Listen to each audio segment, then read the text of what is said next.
So since we're all here, it is 7:17 and I'm going to call the Wednesday, March 25th meeting of the Westborough Public Library Board of Trustees to order. I'm going to start by welcoming Ed back. Very nice to have you at the table. And so I'm going to start with public forum. Seeing none, I'm going to move on to our director's report. Hi. I'm going to try to make the director's report really brief because I have a feeling that the rest of the items on our list today will take a little bit more time. No surprises here, realistically, in terms of statistics. We can see that our really hot times are exactly what we would expect. Our Saturdays or Saturday afternoons. A little interesting Thursday afternoon bump. Make an assumption that it's due to programming, and that's a heavy programming night. It's also like right at 3 o'clock school. There's a whole bunch of reasons, but that is our outlook for the month. It says January, but this is February. So this is month of February averages at those times. These are aggregate.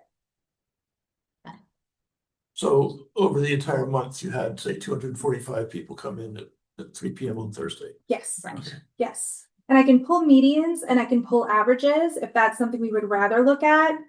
I feel like the whole picture, because we have days where we're closed and holidays and things like that, that throws off the averages. So I like to look at aggregates. I just feel like it gives us a little bit of a better number, but happy to do whatever you guys want. Just not having seen this before, that's an excellent graphic. Yeah. I really like it. Yeah. Does red mean a problem or just that there are a lot of people? Nope, red just highlights the highest, heaviest usage. And this is actually something I pulled directly from our new people counter system, which will also give us a live update. So I can go into it right now and it'll tell me how many people are in the building, and which will be really great when we move back in terms of security. Yeah. And things like that. So it's really useful. One book, one borough update. I'm actually going to put Karen on the spot. So we have guests with us tonight to do parts of this presentation. We have Karen Mattis, who is our Reader Services Librarian. We have Caitlin Staples, who is our Collections and Technology Librarian. So Karen, is there anything that you want to mention about one book now that we're 1 month in-ish?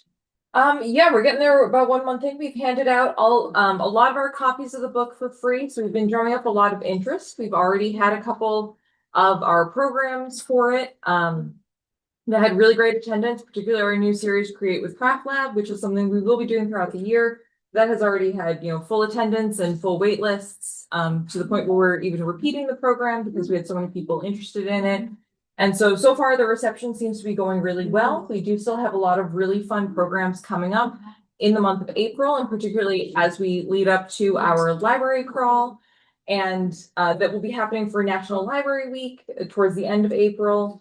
And leading up to the author talk that we will have in May, that will be hosted over at the Borough Middle School. So that will be the largest venue, that we could get, but we will actually have the chance to interview Sarah Beth Durst about her book.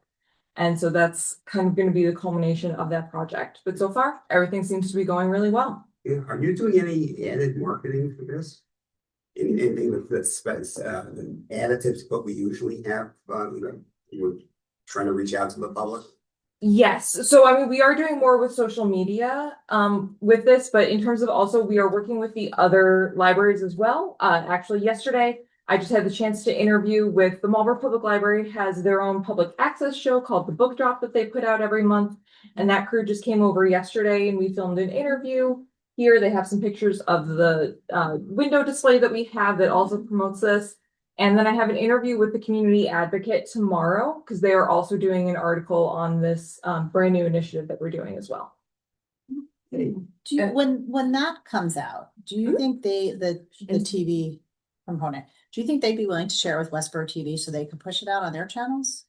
Yeah, they post it on YouTube. So it is, fully accessible through sharing any of the socials, but we will also have access. I have requested the chance to see the video before it actually gets posted just to, make sure that everything's okay. So we will absolutely be able to share that. Awesome. It is our hope to work with Westborough TV as well. We just haven't had the time to put something together. Well, that's what I was thinking, like if they're already doing it, then I just know so many people, even though we say we have it on ours, people go to Westborough TV for like looking up things. So it's just another way to connect. Yeah. It's a really fun book. I'm having a really good time. Yeah. It's not a kind of thing I would typically read, but I just ordered the next one because I liked it so much that I ordered the next one of the series, so. Great. Good. I agree. Yeah. And am I correct that there's a third book coming out, Yes, the third book is being published sometime soon. I want to say like maybe April or May. which will be great because she'll be here, you know, just in time for that new book to come out. So hopefully Yeah. that will create some buzz as well. So excited about that. Thank you for your work on that, Karen. And then just kind of some general statistics on how things are going. The one thing that I do want to mention that I need to preface by saying we are 2 weeks away from launching, and this is not in final form, so do not judge yet. But over the past year, we've been talking a lot about, you've probably heard the word Communico a lot. This is our new platform. That's going to be our new website. It's going to be our new app. It's going to be room booking, reservations, calendar, and our, it's called broadcast, our digital signage throughout the library. And we've been working on it over the past year. We're finally at a point where we can launch our library calendar. That will be the first piece to launch.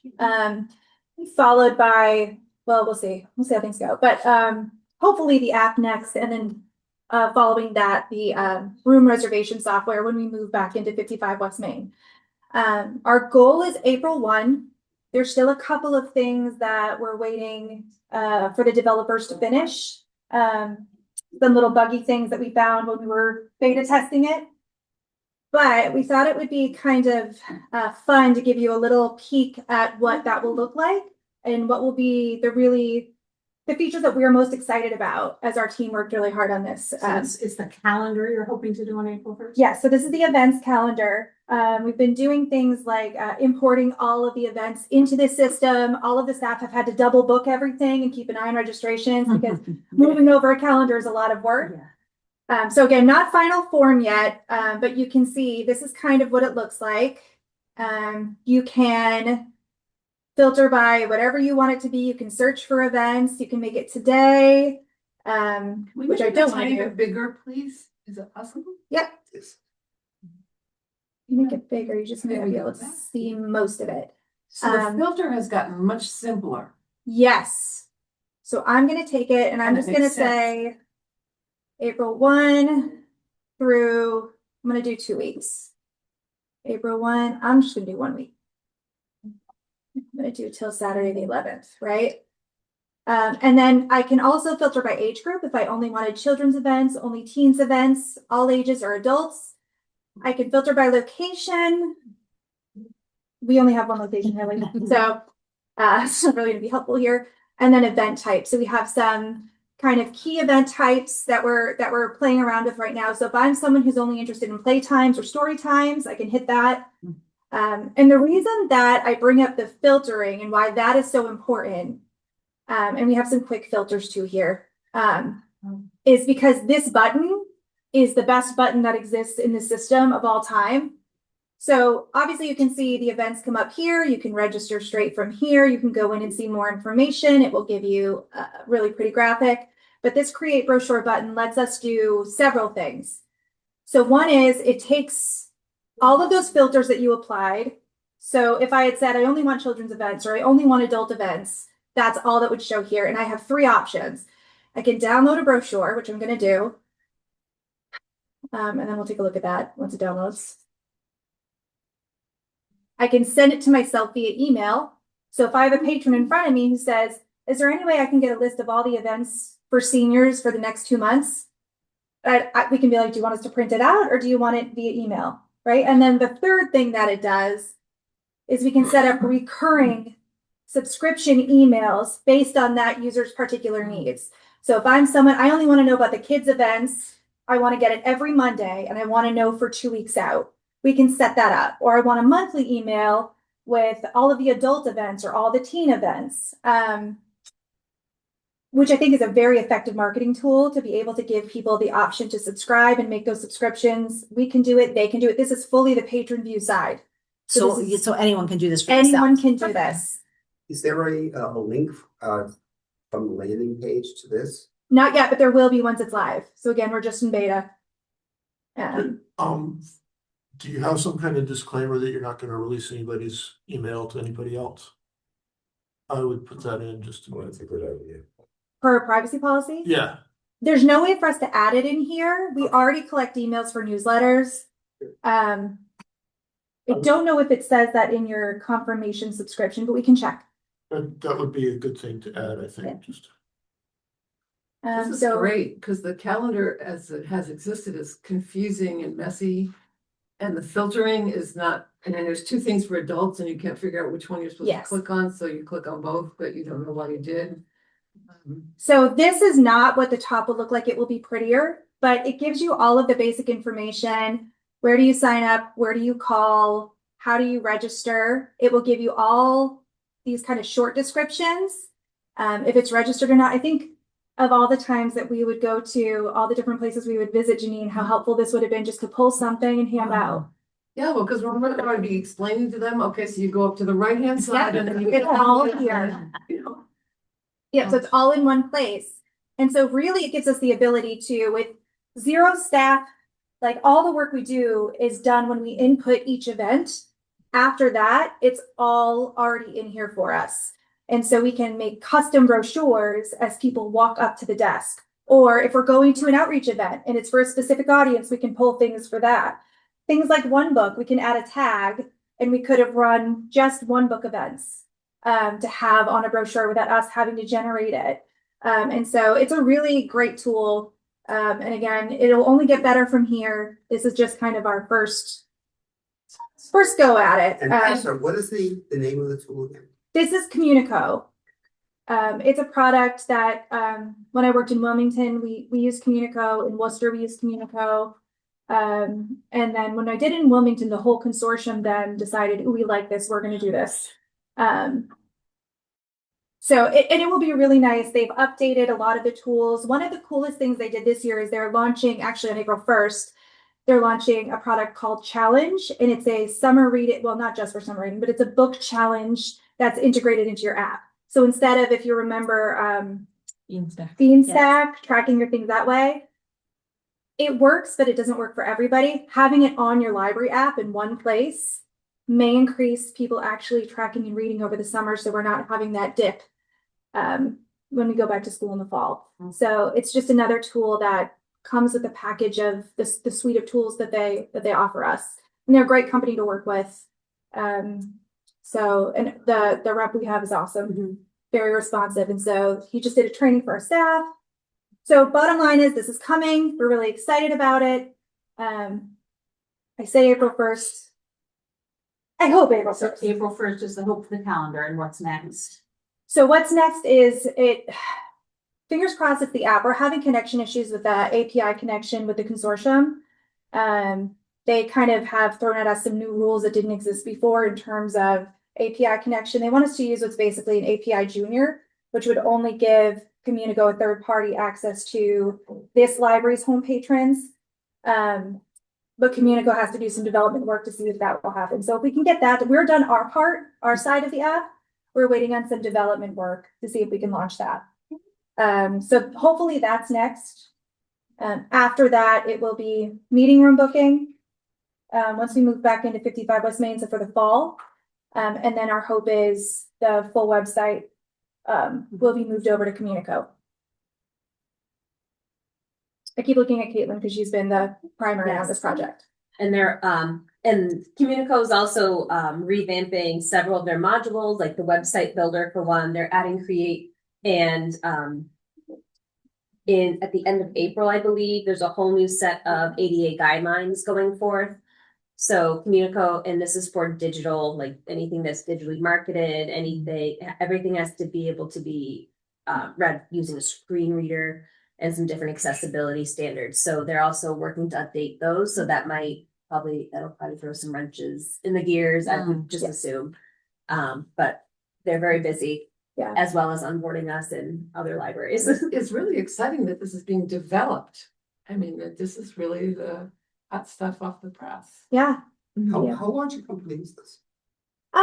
I'm not sure. I mean, they have some really big names. So they do New York Public Library. They do some huge library systems all across the United States. Their developers are UK based. Their office is in Connecticut. It's a pretty big company. It's a pretty big company, but I've worked with the same reps for I think like 4 or 5 years now. It's been the same group of people. So when I called them when I started working here, they were like, "Oh, you got another one for us?" And I was like, "Hopefully, we'll see if it's the right fit." Sounds like it's been a lot of work though. Yeah, it has definitely been a lot of, Yeah. and it has been It'll pay off. it'll pay off, and it's Yeah. been very collaborative. Every member of leadership has had to put a lot of work into making sure that this Are you worked. on their users group? I'm sure they have one. A what? Are you a member of their users group? I don't know. I mean, we're definitely one of their clients. Well, We'll see them next week. We'll make sure. They Yeah. always go to Public Library Association conferences next week, and Lynn and I will be there, and they will be there. So that will be a good chance to connect with them. Yeah, and they do routinely solicit feedback from all of their libraries, so like particularly as they're launching Challenge right now, they've sent out a number of surveys to get feedback from everybody. So I don't know that they have like a users council specifically, because they're constantly getting feedback from everybody who's using their products. but if they do have one, there's Oh. all sorts of advantages to being. to Definitely. Sitting on something like that and helping direct the next stage of products. Absolutely.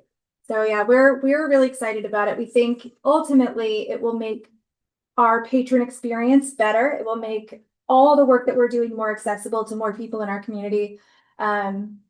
Especially like for me, from my perspective as a single parent who works full time, you got to make it easy for me to be able to do these things. And I think that that's really the perspective we're taking, is how do we do something that makes it accessible to all? And one of the cool things when we do launch the app, there's a whole bunch of cool things that come with that. But like my favorite thing is it has an ISBN scanner. So you can be at Target, you can be at Barnes and Noble, you can have a book in front of you, scan the barcode, and it will tell you if your library has it. And you can also put it on hold and just stop by and pick it up on your way home.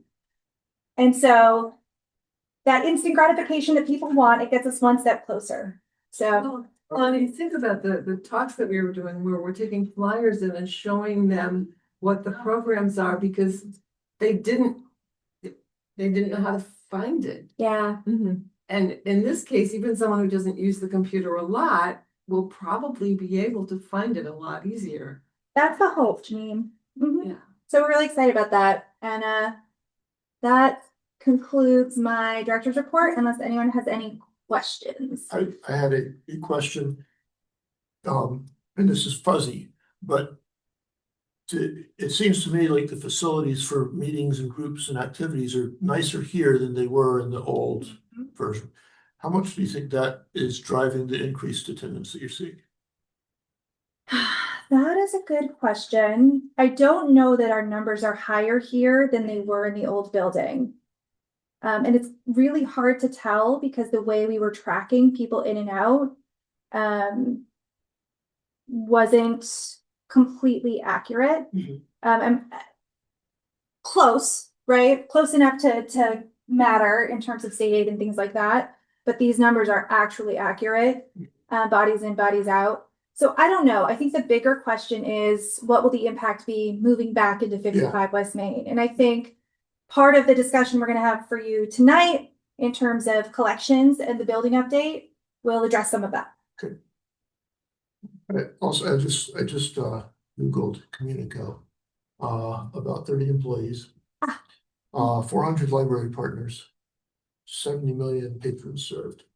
Among those 40 libraries, How many employees was it for? about 30. Wow, not many Yeah. employees. No. Well, that would be why it's the same crew, I see. Yeah. I think that's probably a sweet spot, because if you get a really big company, they might not be paying attention to you. Yeah. And if it's only 2 or 3 people, all kinds of things can go wrong, and they're not paying attention to you. Yeah, and their pricing model is based on population. Yeah. So in some ways, we luck out being a smaller size library versus like Worcester signed on, and I know how much they pay versus us. And so we do benefit from that. Yeah. Well, I don't have any questions, but thank you so much. I know that both of these initiatives with the one book and the cardio, it is a lot of work. And so we appreciate the hard work that you put into it. And I did have another question. I think you said that the Is the website also gonna move to Communicop? Yes. Okay, Yeah, so this one product will be replacing several products that we're getting from different vendors. So that's also going to simplify things. So if we close for the day, we have to update times and Yeah. closings on several different platforms just for one day.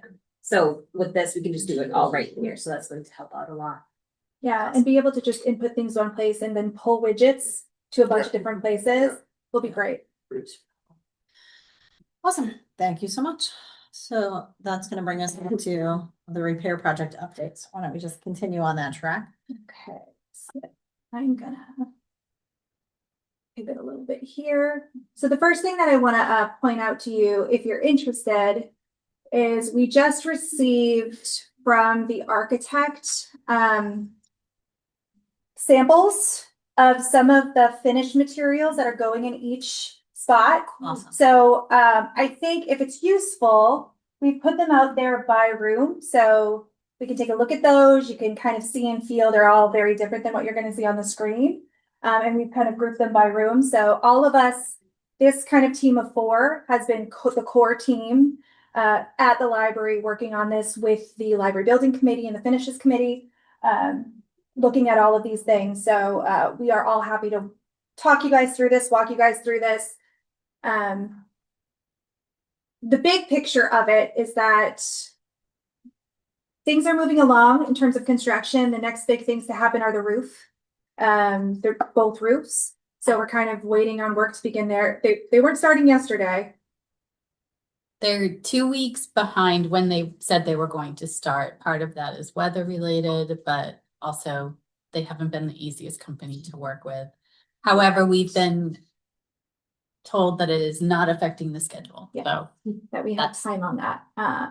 So we're still looking at fall 2026, the September range for reopen. That's what we're planning on. And that will become clear as we get kind of further along in construction. And so kind of the biggest things, unless anybody has anything else to add in terms of actual construction. Everything seems, I, nothing big notable to Yeah. on this month, so. we did get a new construction project manager, Joanne, which we love. Yeah. She's great. she was the she's She's with with the- Seaver. Seaver. contractor. Yes. Yes. Yes. When you say 2 weeks behind, everything's 2 weeks behind or? No, roofs? just No, the roofers had said that they were going to be starting 2 weeks ago. And it rained and it snowed Okay. for one day and then it moved. Yeah. You know how it goes.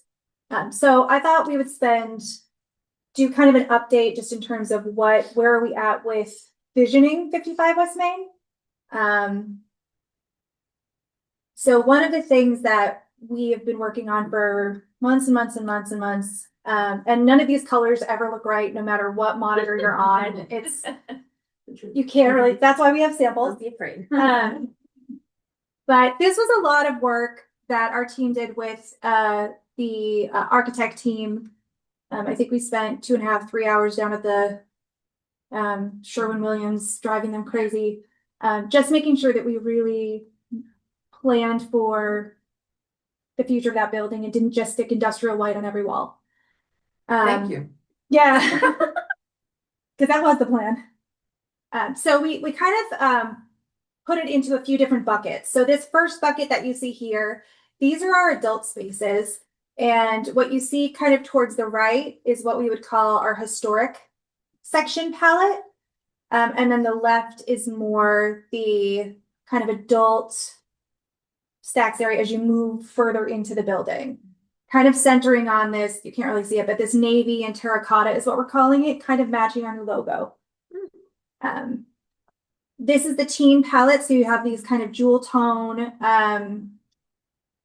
We kind of thought children's room will stay on this side of the rainbow, teen room will stay on that side of the rainbow, so that kind of the warm tones and the cool tones.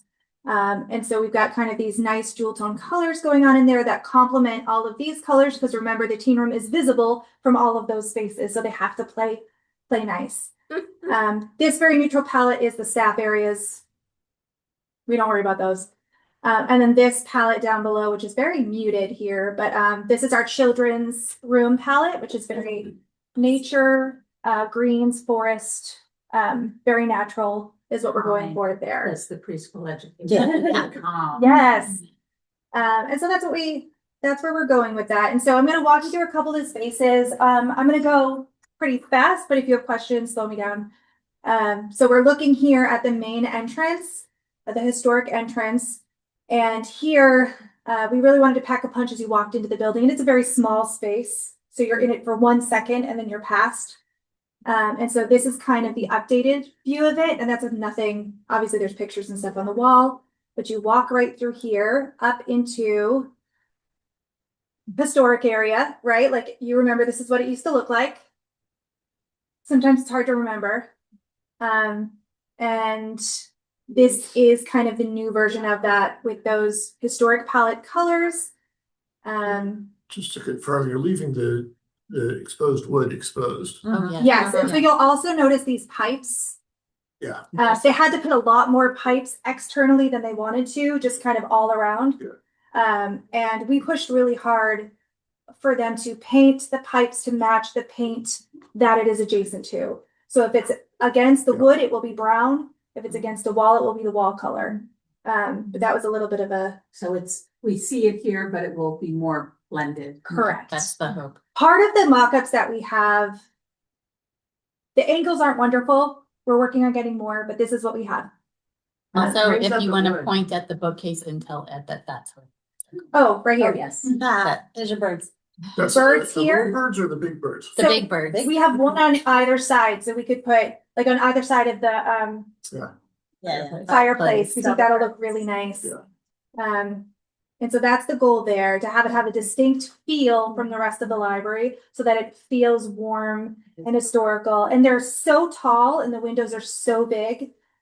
We really thought kind of a darker look on the walls would help and accentuate all the light you get in And there. it brings out the wood so beautifully. Doesn't it? The wood is so Didn't you gorgeous. say you found actually green under? Yeah, Yeah, we so did. it's- yeah.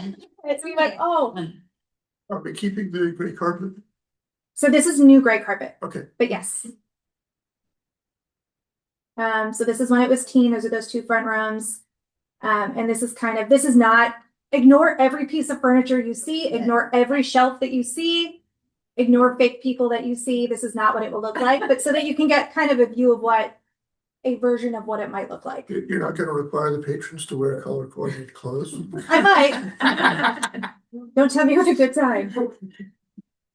And then we move on to the circulation area. So this is the next space over. One thing I want to mention is if you see these archways that kind of come up, there's one over here and there's one on the opposite side.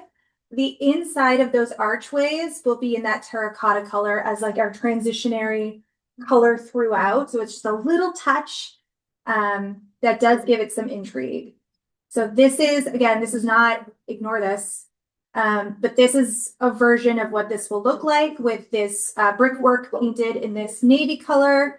And you can see here the skylight that was unveiled.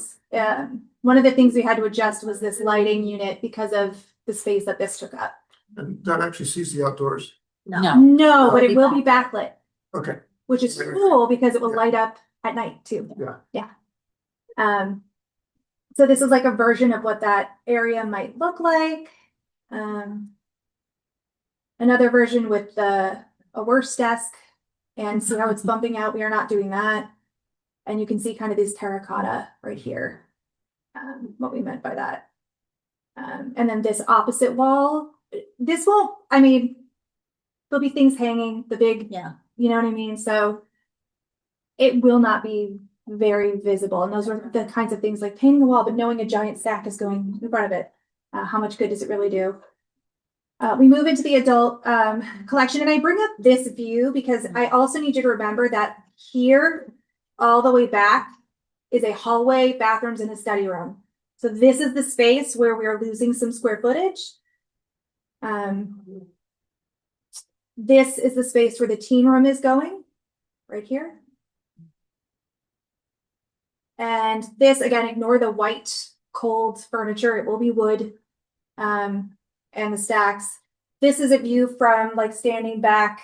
You can see this is the circ area right here. This is local history. This is the teen room. So if you can orient yourself that way. And another view, this is local history. This is the teen room. Again, ignore the furniture that's in there. The shelves aren't even in there. And that one kind of terracotta accent wall. One thing I want to point out right here is that you'll see that this had to get bumped out. And that's for point of refuge, area of refuge, for fire code, handicap accessibility, so that they have somewhere to go if a fire.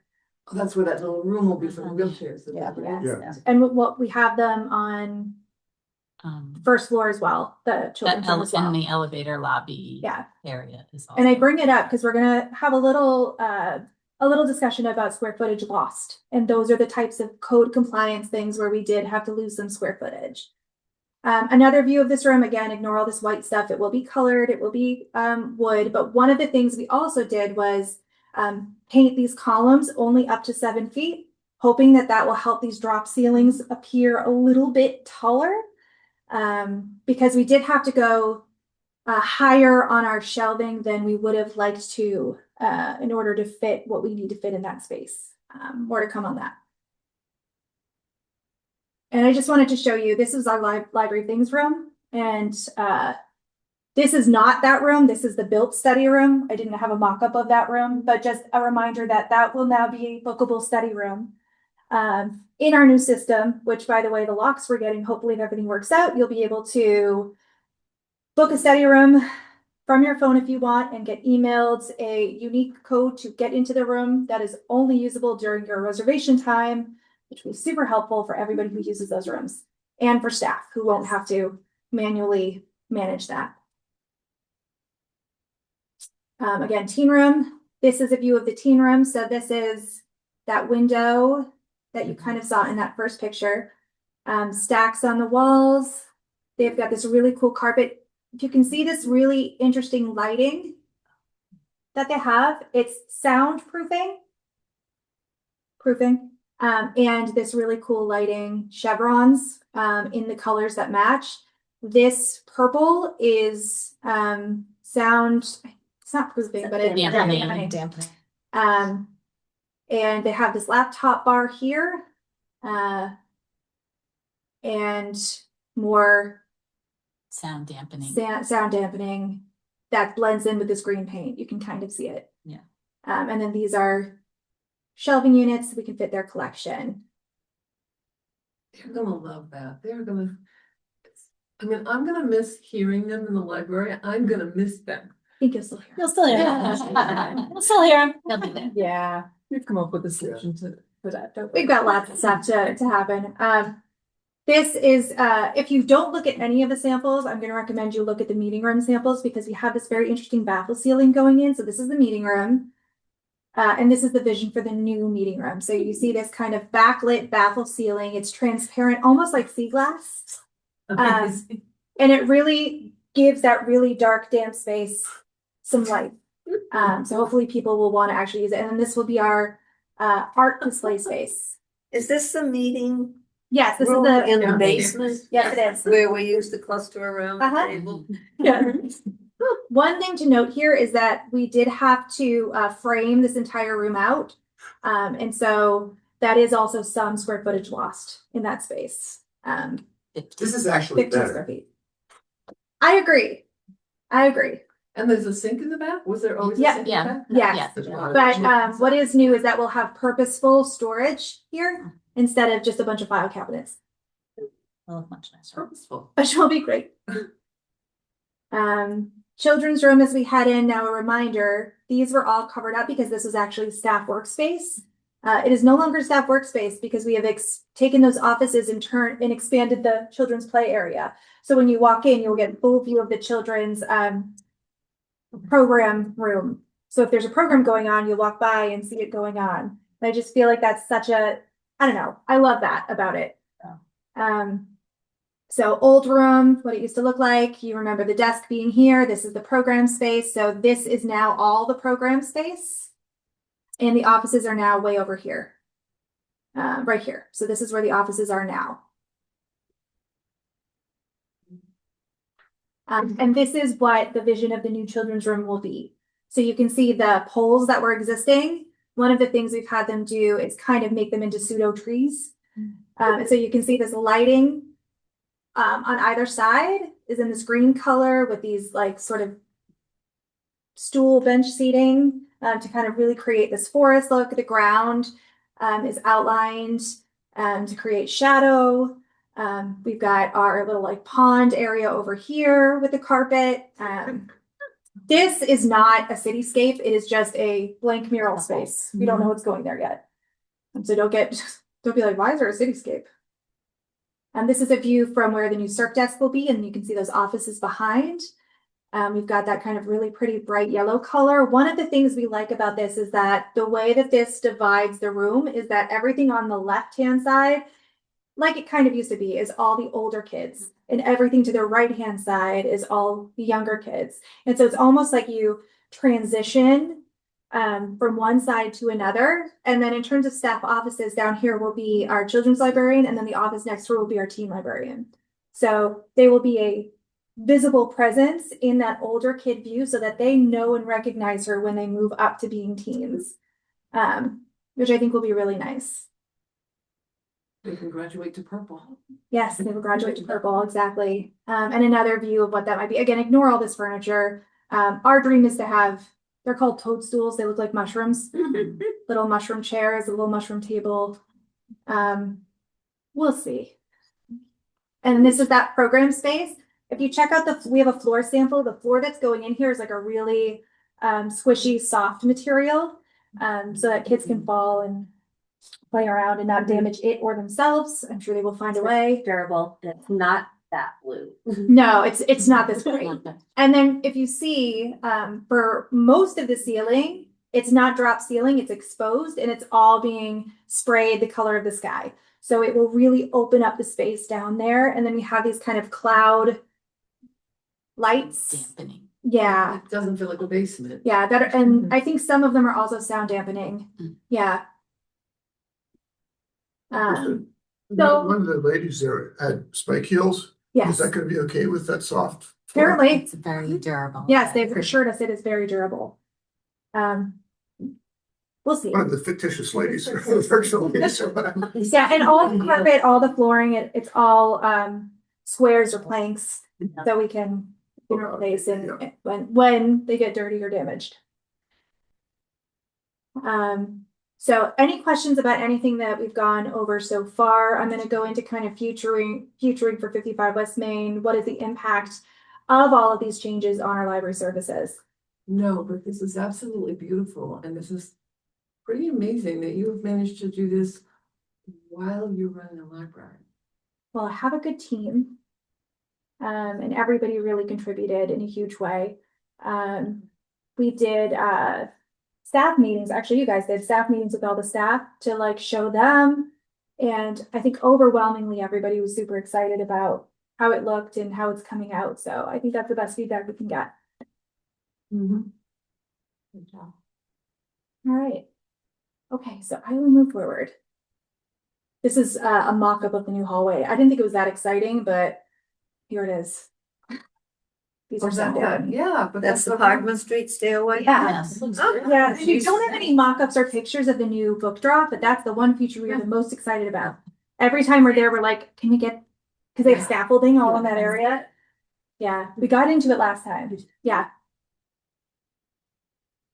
So one of the things that I think is an important discussion to have with everybody here, and that we've been having in our leadership group is how do we, understanding that moving into a space that is smaller than what we had before does mean that what we can't do is just copy paste what we were doing into the new space. We are going to have to change and adapt and really look at what our services are and why they matter. And it's work you should be doing no matter what, but especially knowing we're going from 20,000 square feet to 30,000 square feet to, whatever it ends up having to be. We are going to have to really think about how we address services, collections, and they're going to talk more about the collections part of it, but I wanted to tee that up so that they can talk about the collection part of it. And I bring this up because one of the things, I don't know how many of you are familiar Yeah. with Maslow's hierarchy of needs, right? It starts at the very bottom with Yeah. what are the things you need to survive, right? And then kind of goes up from there. What are the things that keep you safe? What are the things, and you can't have the top without having the bottom. And that is what's really important to call out. And so when we're decisioning services, when we're decisioning how we're going to offer X, Y, or Z, we're also looking at, can we? How do we? Should we? And these are all questions we're going to have to ask about almost every single thing, every single book, every single everything. And I wanted to have a little conversation about how it is we do that as library professionals. So this is a model that we use in our everyday life. And what I really like is there was an article printed, and I put it in the library trustee drive if you're interested in reading it in full. But what it basically did was take that hierarchy of needs and apply it to library services. And I love this model because to me, it's exactly how we assess everything due to our training. We do this automatically, but seeing it kind of laid out was really, really nice. So I'll go through this really quickly. I'm not gonna spend all night on it, but our bottom tier, most important kind of foundational tier is library is a minimum viable product, the basics that make a library function. I'll go into examples of what those are in the next slide. Then we move into library's convenience. What are the everyday expected services? Then moving up as a connector, how do we help people connect to information, connect to staff, and connect to each other? And then libraries and incubator. What are specialized services that are for smaller groups? And then community at library, community-led and co-created work. And then in addition to this, we also look at what has impacts the most users, has the highest impact, and is foundational, which is all that stuff on the bottom, all the way up to what serves fewer users, what's specialized, what's resource intensive and staff intensive. And all of those factors play into whether we can offer X, Y, or Z, whether we should offer X, Y, or Z. When we're looking at a new service, is this something that fits within this? So here's some examples, right? So if we're looking at bottom tier, minimum viable product would be having cataloged collections for all ages, wireless internet, physical space, seating, circulation services, right? Like what is a library? Bottom line, the basic interpretation of what a library is. Library as convenience would be things like website, ebooks, databases, study rooms, self-checkout, printing and scanning, computer workstations. So like us as library workers are like, no, those are minimum viable. But realistically, they're the next tier up. You need to have a strong collection in order to do self-checkout. You need a strong circulation in order to do self-checkout. None of these things can exist without the first one.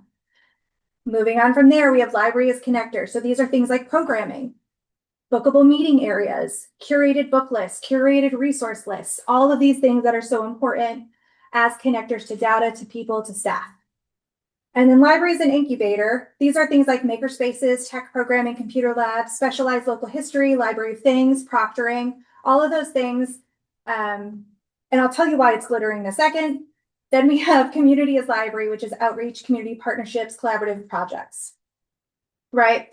So we look at this as a guide. And the reason that they're glittering is that part of this study that they did, part of this article that we were reading, highlighted that most people, librarians included, get stuck on library as an incubator because those are the shiny new things that come out. And so we push for those things, but those things don't work and are not sustainable if you don't have everything underneath it solid. And a great example that they give us, my favorite example that they give us is maybe don't buy a 3D printer if your regular printer doesn't work for you. If that's clunky and hard to use and you haven't solved that, don't buy a 3D printer, right? Your foundation is not done yet. And I mentioned that because in moving into the new library, we're going to have to rethink workflows. We're going to have to rethink spaces for service. We're going to have new services that we're offering. And, you know, it doesn't come from nowhere, right? It comes from somewhere. And so this is part of what we use as a tool to think about what are the things that are foundational, what are convenience, what's connector, what's incubator, and then what is community as library. The goal is always to get to the top. right? But we have to get there. If you jump to the top, it probably will fail. I believe we had a makerspace, right, at some point. Yes.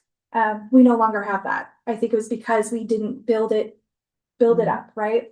And not everything is going to be the right thing, the right fit. Can I ask a question? What's a makerspace?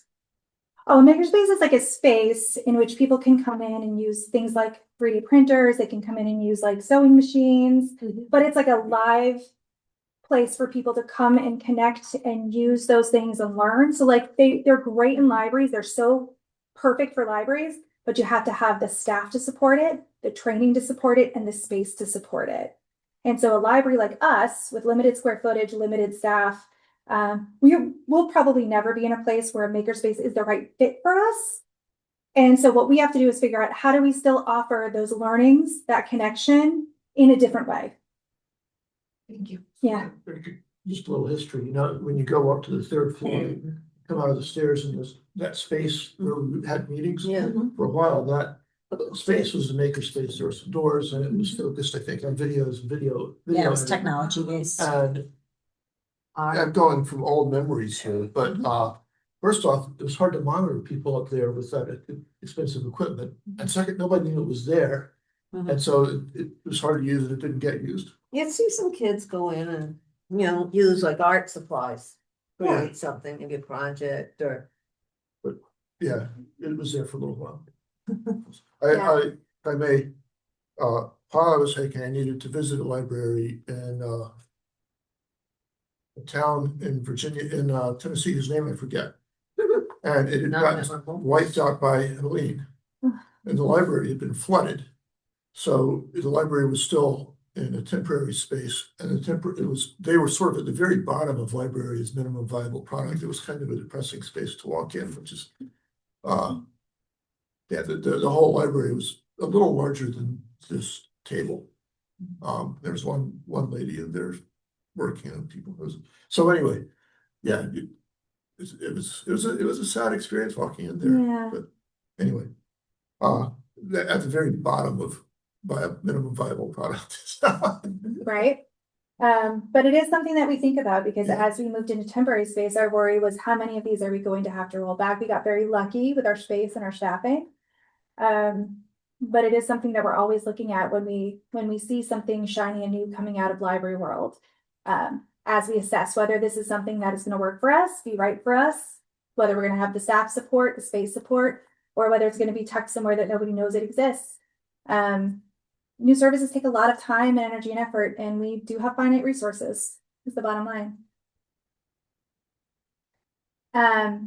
So I do want to talk a little bit about square footage. And the reason I bring this up is because I do think we're going to have to lean on this hierarchy of needs a little bit more in terms of what library services we offer, but also what's on our shelves. And so this is, these are some numbers to look at. So I'll walk you through this. So this is usable square footage. So this does not include like the friends sorting area or the staff break room. Usable by patrons. Some staff usable. Okay. Some staff usable. So like our offices are in here.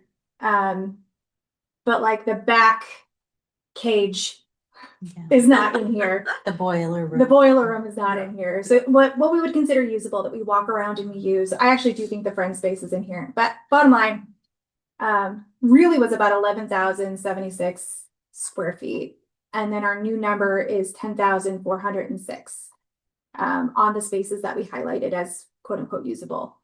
So that's about 670 square feet. And that really is solely code compliance related.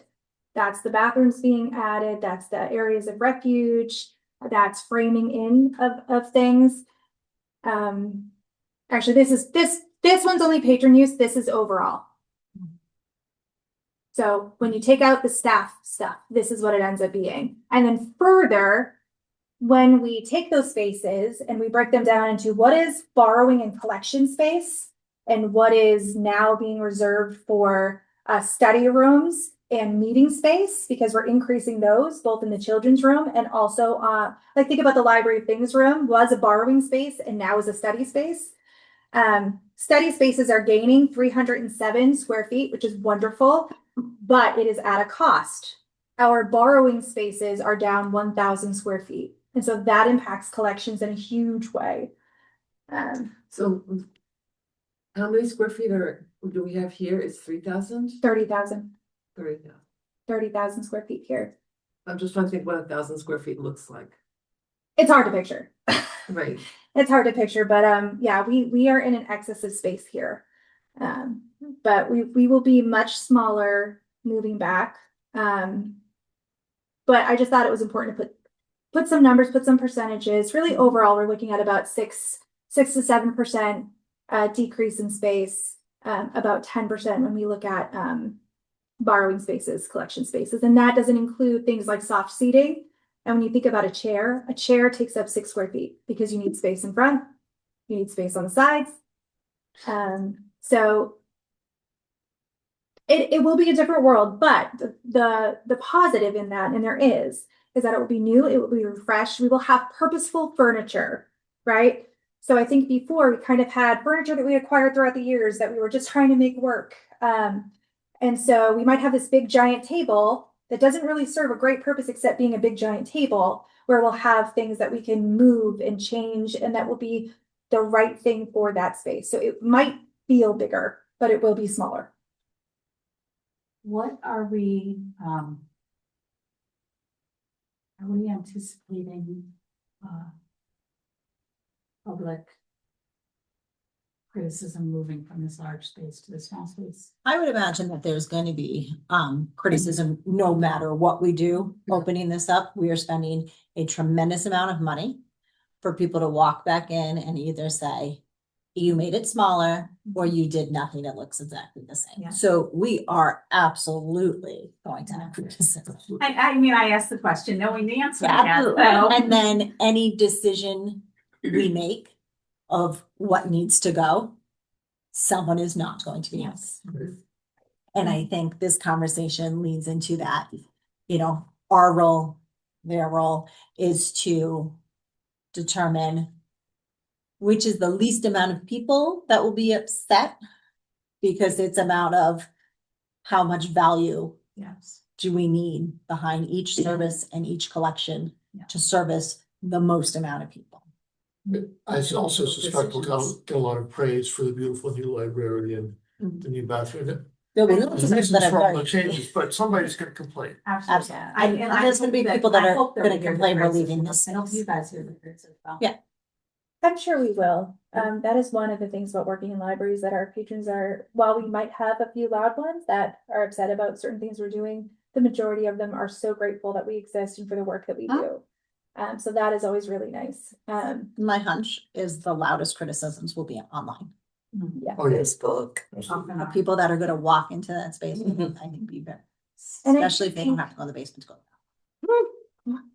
Finding a crafty way to say, in terms of the public, you had an opportunity for an expansion and you voted that against that. You can leave that up to me because I don't worry about being crafty about that. I'm very happy to point out that us as the trustees are following exactly what the town voted.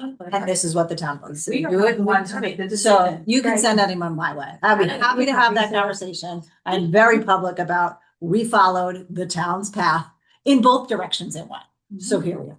Right. So again, this just, we're gaining those 300 square feet in this library as a connector line, which is the study room line. But it's at the cost of 1,000 square feet of our minimum viable product line. Doesn't mean that's the wrong decision. I think it is absolutely the right decision. It just means we do need to rethink how we structure our foundational tier. And to make people aware that those foundation things are available no matter what, because you can get any book you want. It just doesn't have to be sitting here. That's correct. I think some of it Janine. is beyond books too, right? And I think that also evolves to the fact that technology has evolved on. And much like I look at my children at home and say, we don't need to keep every Wii game that we ever purchase because your Wii doesn't even work anymore. I think it applies here, right? As technology moves on, things that we invested money in before is not what people are using now. Therefore, we don't need to keep it on the shelf. And the CDs, those will also be available elsewhere, but most of the things that won't be here will still be available. We just have to make people aware Exactly. Yeah. Exactly. But they're So not losing it. no, I think we're just finding a different way to provide. I think CDs is a great example, right? So we no longer have music CDs. However, we did subscribe to Freegal, which is a streaming service and a downloading service. So people can access it through CW Mars, but also this other way. And so it's actually an increase in that service, but It's a difference. it's a different way. This is another way that we look at things, and I like this for a lot of reasons. So if we think about it like a chart, right? With resources required, financial space, staff time on this axis, and communities on this axis. When we plot the new services that we're offering, right? If it has high community use and low resources, we want to protect those services. Those are easy. We should absolutely offer them. If they have high community use, but a medium to high amount of resources, that's still worth keeping, right? That's the balance zone. But if they take high resources, financial space and staff time, and they have low community use, that's when we really need to rethink. And rethink doesn't mean eliminate. Rethink means we need to try to accomplish that differently. So the bottom line is, and we also need to make sure that service aligns with the core role of public library, right? Back to that tiered approach. So our goal is to focus on our limited space, our limited resources and staff on services that the library is uniquely positioned to provide at scale being important. Making sure that it's something we can offer, it's sustainable, before we just do the shiny new thing, thinking through all of these factors. So this is another tool that we use when we're looking at a new service or a new anything, a collection, anything. We want to make sure that we're in this area as we move back into 55. We'll have to think about all the things we do and how they fit here. And with that, I think the reason we're here tonight and the reason it's important to give you all of that backstory is all of these things we're talking about, space constraints, prioritization, all of those things lead into the biggest thing, our chorus library service, which is our collections. And so I'm going to hand it off to Karen Mattis and Caitlin Staples to talk a little bit about collections work we've been doing, and then lead into collection development policy for you guys to vote on tonight. So I'll let them hit it.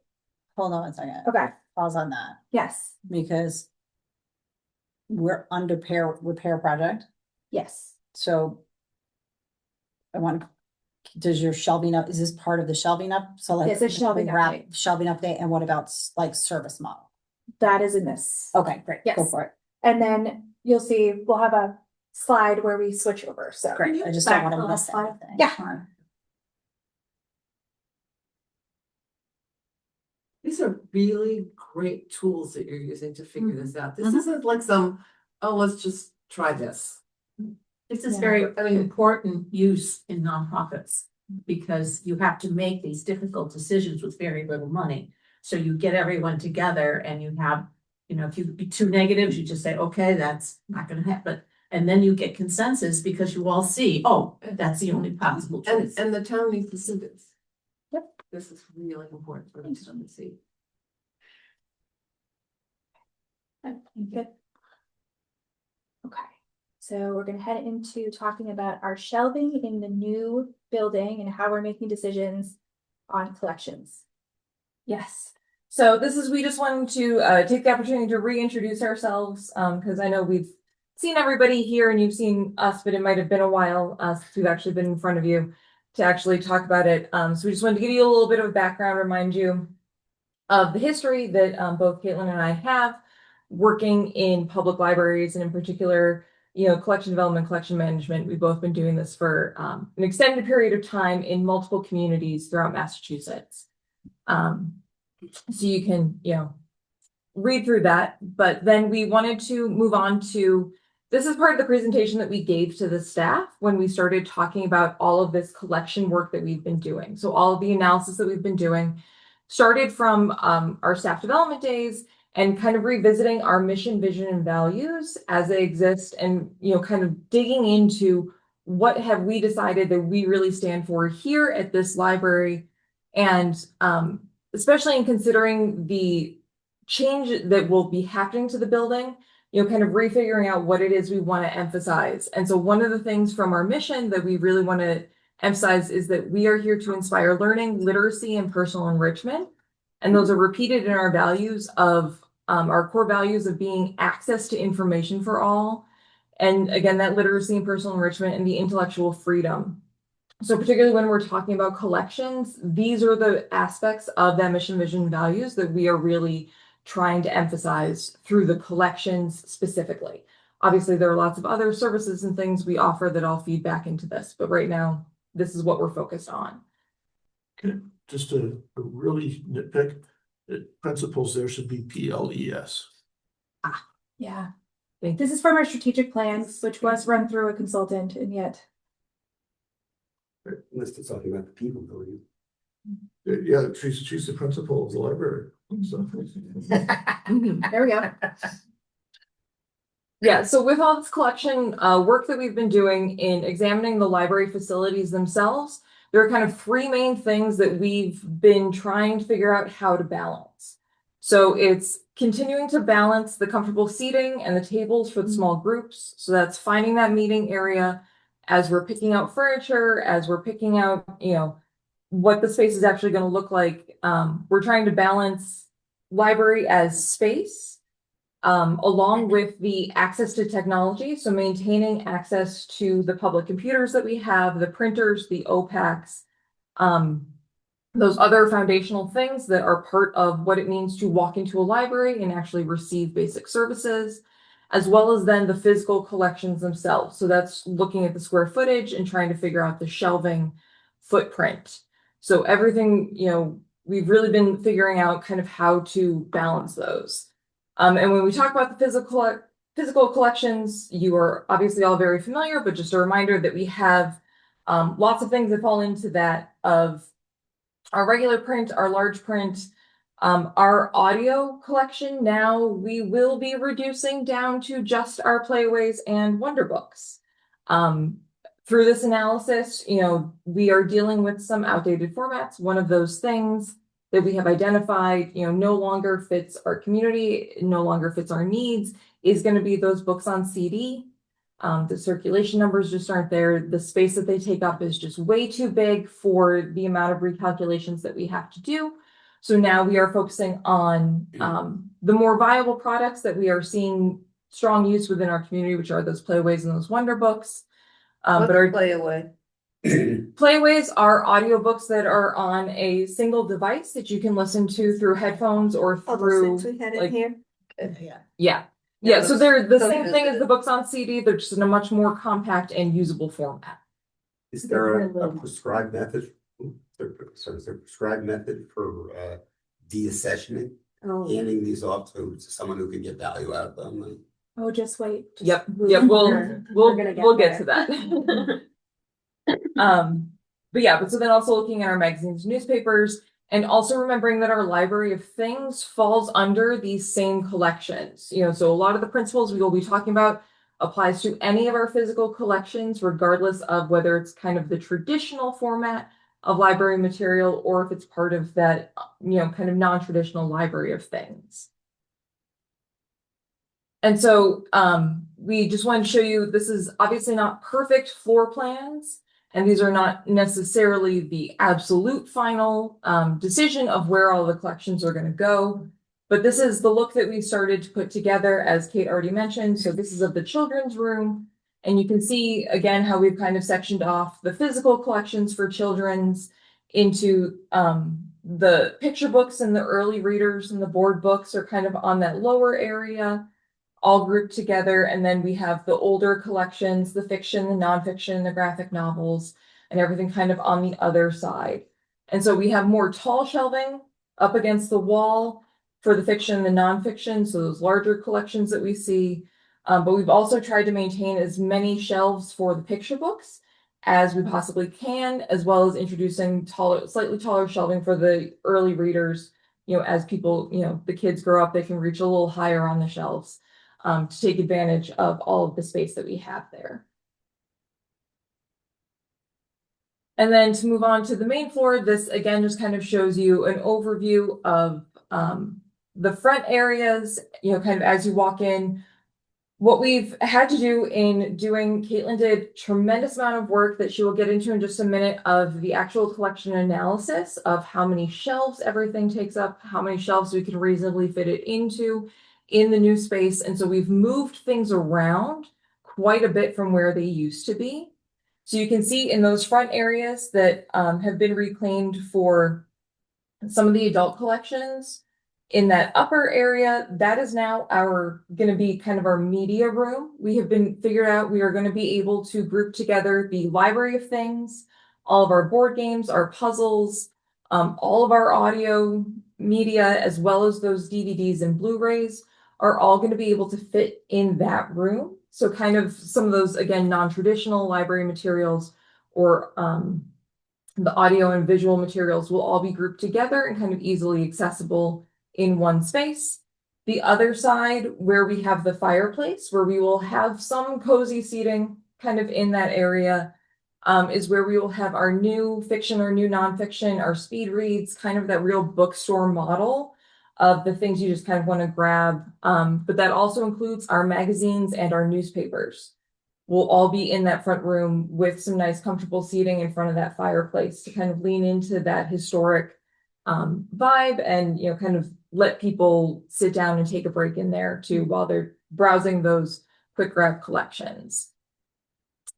Moving into the back area, you can see we have the teen room, and we really did a lot of work to figure out how we can maximize the shelving in that space while also ensuring that there is plenty of space, again, for teen programming. In terms of looking at the flexible furniture that we'll have, they will still have a television area and their video games set up because, that has been so popular here. We want to make sure that the teens still have access to some of those services that they have come to expect now, but they will have their own dedicated area with, their collection on easy to browse shelving in there.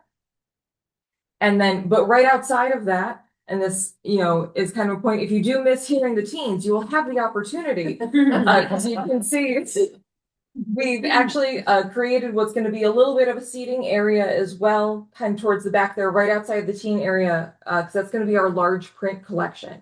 So we will have some additional soft seating in there because this is some lower shelving under that nice big window that you saw that looks into the teen room.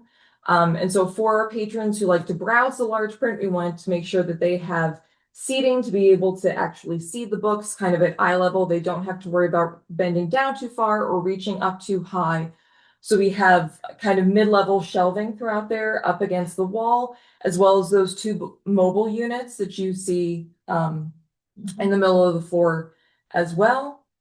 And then with the fiction and the nonfiction, our graphic novels and our world language, we do kind of have just one large block of shelving. We have the nonfiction shelving that's going on that wall that is now the new bathrooms. So, and leading down into the study room, we have filled that with tall shelving up against the walls. We have refilled in all of the tall shelving that, kind of previously existed.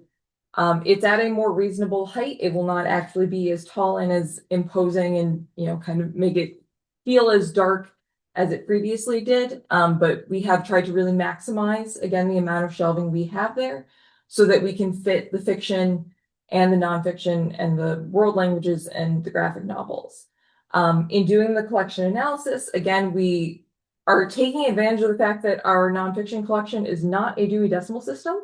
And so we can separate them out. So we can have nonfiction up against that front wall, and we can have nonfiction against that back wall in those shelves, because we don't have to have a super consistent, that numbered system that people have to follow, which is really great because it means that we will be able to keep the fiction, flow by author.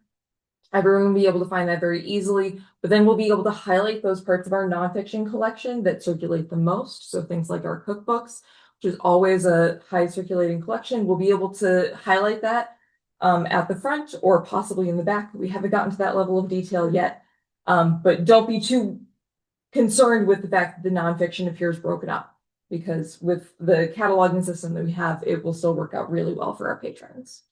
Okay, can I throw out a question? I know we've gotten complaints about noise from teens before. is there any like age distribution for who was complaining? The reason I ask is that the large print is probably gonna skew toward older patrons. And Yeah, if it's the old patrons who are complaining and we put them right next to. hear you, Ed. You're absolutely right. There's nowhere else we can put that large print section. Okay, And so this is the thing, we had to look through each section, decide how much linear footage it needed on the shelf. And then try to map that in a place where it would make sense. yeah, We're hoping that all the sound dampening and that will help. And that you can browse and walk away, you don't have to sit there. I think it's a very small space. Sound is gonna be an issue no matter what. Yeah. Are there gonna be chairs there? Yes. Okay. Yeah, and I actually think most of the complaints that we've gotten more recently, certainly while we've been in this space, have actually been from people who are looking for quiet study areas. So it's people who It's true. are dealing a little bit more with like they're trying to have conferences on their I'm computers. sure you can just send them to a room, hopefully. Yes. Yes, and so that's where that noise, not only will the teen room be closed off, it'll have a door that we can shut that should help dampen a lot of that. But then for people who are looking for that quiet study, that's also why we are considering, we're looking at what the study carrels are gonna be. And we have separated those on the other side of the stacks to help break that sound up. Yeah, think about a really big, horrible puzzle having to do that. Yeah. And that was our last room. And I just need to say, credit to the work that we've done here is that this is not the shelving plan that the architect handed us. That we probably added 25% more shelving than what was there, just identifying little corners, right? Little corners that we could add a little more shelving here and squeezed out every linear inch of shelving that we possibly could. I mean, I just had a conversation, these 3 36-inch shelves, I'm like, can we fit 4 30s instead and get an extra foot? Like to that level. So tons of work has gone into just even making sure that our collections will fit. I'm But trying we'll to get into it. hear what you just said and ask if there's room for shelving against the wall in that lower left. Right here? Corner, There's not. It Okay. looks like there is because all this furniture is fake. yeah, yeah, okay. But yes, we did think about that. Trust and believe. Okay.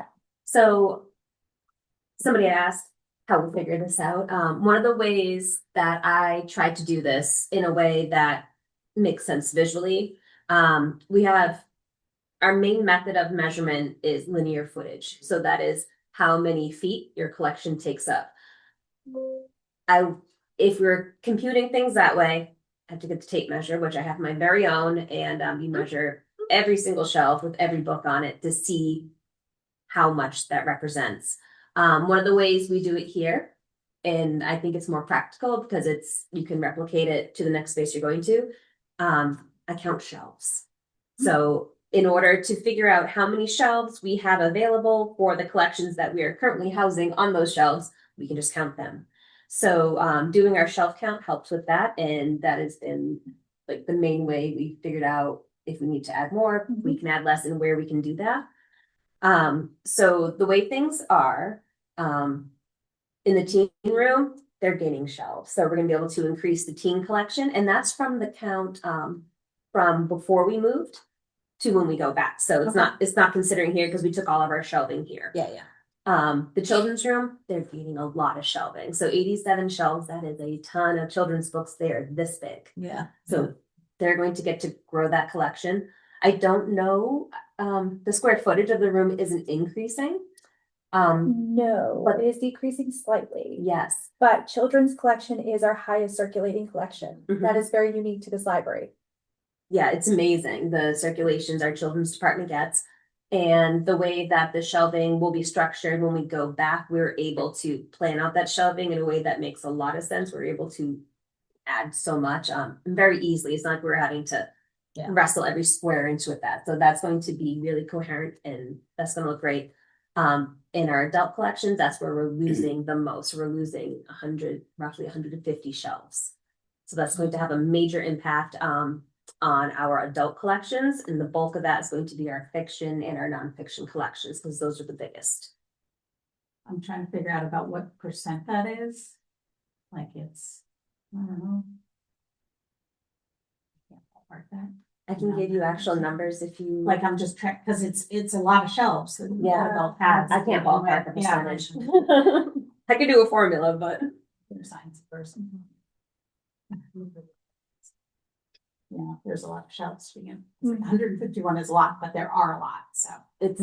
it's several thousand books. If that helps.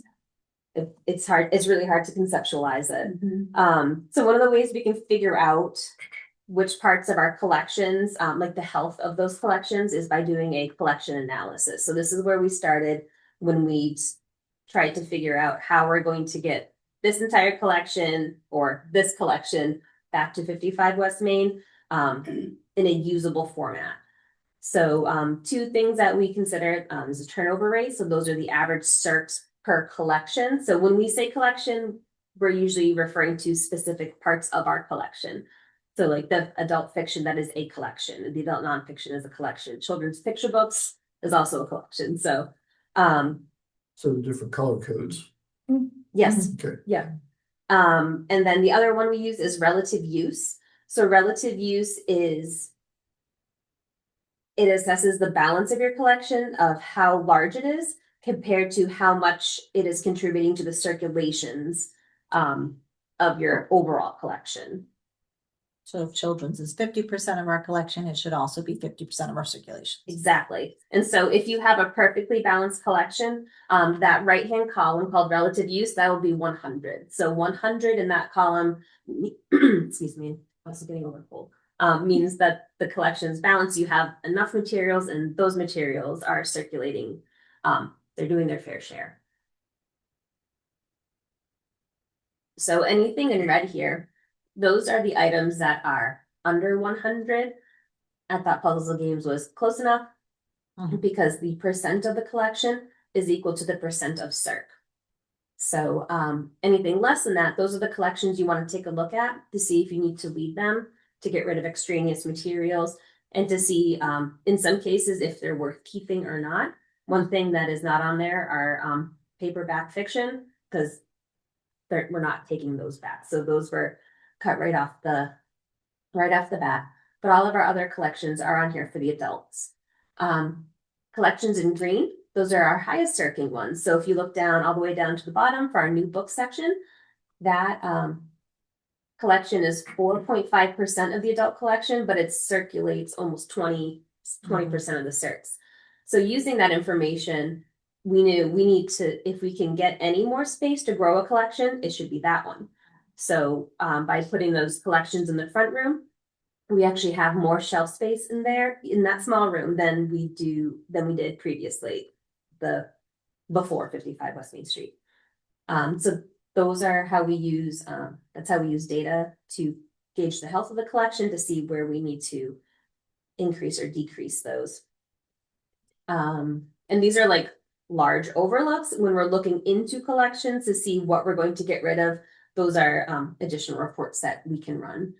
So this is our magazine. So for the magazines, you're not assessing those by how many magazines you have on the shelf. You're assessing them by the actual subscription, because the subscription is what takes up space, because we have them all in containers. So we use turnover rate for this, and turnover is pretty much the average of the circulations to how many items are in each subscription. And the magazines actually circ pretty well. So we only have a couple considerations there. We do need to get rid of some of them, but it's not a drastic cut. And when we're evaluating material, not only are we looking at relative use or turnover or just straight collection data, we're paying attention to our space considerations, condition of material. That's a huge thing. If you have broken books, can you fix them? Can you not fix them? It's not even books, like audiobooks. Are you going to get a replacement for this thing? Are you going to delete it? Does anybody want this anymore? So we're looking at all of these things when we're evaluating all of our materials, and it's something that we do daily, all the time. So we also have to make sure that our collections are fitting all of these things as well. Making sure the materials, if we're going to add them back in, if we're going to remove them, are they fitting within the collection development policy in our library mission? Can we access them from other libraries in CW Mars? Other formats becoming outdated? Are people still using these formats? So these are all things that we consider when we're looking at our materials and our collections overall. You'll coordinate the network availability with other libraries, is it like active, okay? Yes. Yeah, So- we are constantly looking at the number of titles that are available for, when we are able to see the whole rest of the network, so we can see how many copies there are at a glance of any Mhm. particular title. And also there is a network policy that if you are the last copy, usually you have to make it available to other libraries. There are usually other libraries within the network that are more than happy to pick those up. And so we are constantly talking to and working with the other libraries throughout the network. I was wondering if there'd be any sense of having libraries specialize in it, like, oh,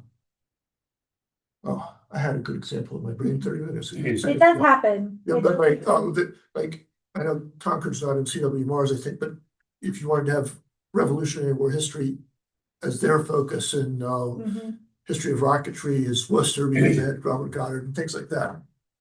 Yes, that does happen. It is very area dependent. Yeah. So it's not something that we see in too many of the neighboring libraries around here because a lot of the libraries are around the same size. Yeah. And so we don't necessarily share patrons quite as much with some of the libraries, but you do see that in other places. Okay. Absolutely. Mhm. And so to transition from there, this will be the transition to talking about that collection development policy. So since we mentioned that is one of the things that is so foundational to how we are actually evaluating our collections and kind of how we did this, we really needed to update it. Can I ask a question before you get into that? And I apologize, I feel like I should know this, but I don't. So I guess because I know there's new materials always being acquired by the library. And I don't know how space is available for those materials. And I guess I'm picturing as the library moves back to the new repaired space, that there's not going to be extra space. So how does that work? So that is something that we will address in more detail here, but just to give you a quick overview, the way that it works is we have our new collections, as we said, we clean that out based on age. So once a book has been in on those new shelves for about 9 months, maybe a year, or that will be the goal eventually, we move it into the old collections. And then it is the older collections, so the taller stacks that will be in the back of the building. Those have to go through a different weeding process where that is usually we are looking at circulations and we are continually removing material that if it hasn't circulated in 2 years, we take that off the shelf in order to make that space for the new books that are coming off the new shelf. So that's just sort of constantly happening. Yes, this is work that they continually do because it's always, Every day. like a book that's been on there 9 weeks is followed by a book that's been on there for, 9 months is followed by a book that was been there for 8 months. So that's the next one that goes, right? Like, so that's work they're doing all the And time. am I correct in assuming that when everything is moved back, that it's not going to be empty shelves, that everything is going to be pretty full? Oh, yeah. It'll be full. Ideally, you don't want to see shelves over 3/4 full because you need some expansion in how things just move around. But we will not have a large amount of empty shelves anywhere. We call that process, that's called deaccessioning. So that'll be in the Fancy policy. term. Yes, just the fancy term for We it. need a vocabulary, poster That's not a bad idea. for our new word. And just something to mention is yes, that's absolutely true. And it's something that we talk about moving into a smaller space that we have to do more aggressively. Because the state mandates that 15% of our municipal budget must be spent on circulating materials. So I knew. yeah, so we I'm don't like, have a choice but where's to, it going? right? So and that can be digital, that can be databases, that can be museum passes, that can be library things, all of these things, but any collection, I think really when we look at deaccessioning and accessioning, our process for evaluating is the same. Right. And I think that is really the core of what we want to kind of chat with you about today. So we are done with that agenda item. Okay. What about Main Street service model? Yes. So that was part of that service, talk about. So that's service. all part of Yes. that. Okay. I just Yes. wanted to make sure it wasn't anything specifically like No, we're it was not. doing for something else that we can skip over. Okay, great. Then we're gonna move, any questions about the repair project? Because that's what this is all about. It is. Great, let's go on to discussion of the collection development policy. Okay, so hopefully you all have a chance to read through the policy for this meeting, because you'll see that this was a pretty big update. And so I just wanted to give a little introduction here in updating. The collection development policy is one of our absolutely foundational policies. So as Kate mentioned, the collections and the services that we offer in the building are what all of our other services are built on top of. So our collection development policy, which dictates how we put things into the collection and how we take things out of the collection, is one of the foundational policies that we need to make sure is pretty clean and is pretty up to date. So this has been a pretty deep overhaul, but it's because we really wanted to focus on the philosophy of selection, how we are actually choosing what goes into the collection, how we are actually choosing what comes out of the collection, and the fact that that applies to all of our collections, regardless of material type or things like that. So we're kind of moving away from naming what the specific collections are and maintaining the philosophy and focusing more on that, because especially as technology adapts, as collections adapt, you don't want to have to update your collection development policy every single year or every 6 months for every new collection you want to add. Or in this situation, if we find ourselves again needing to remove specific collections, as you mentioned, the books on CD or paperbacks, you don't want to have to be pulling those out specifically, 6 weeks later, because you had that written into your policy. So that's where you'll see a lot of wording had changed. So we're trying to future-proof this particular policy, and we're also bringing it a little more in line with public library best practices and policies that we've seen from other towns across the state. I know Kate put in a few examples that we had been looking at when we were looking at updating our wording. So you have some of those examples to see some of the other towns, some of the larger towns across Massachusetts, that we've been making sure that our policy wording, kind of lines up with the trends that we're seeing in other areas as well. So hopefully it won't, take too long. If you have any questions, definitely let us know. So this is just kind of the introduction to the collection development policy, kind of restating what the purpose is. That this is to provide guidelines for the acquisition and removal of library materials in accordance with our library mission, and just that restatement of we are part of, the CW Mars network. And then we added a responsibility statement that just kind of updates and puts into writing the fact that, it is the library director, in accordance with the policies that the trustees establish, who is ultimately responsible for, the selection and deselection of material.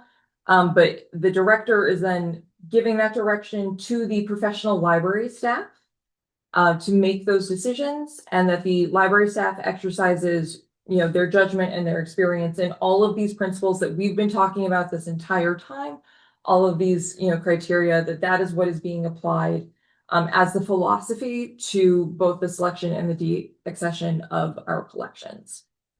So if I come in raging because you don't have a copy of Agatha Christie, because it hasn't circulated in 5 years, Correct. You can say, talk to Kate.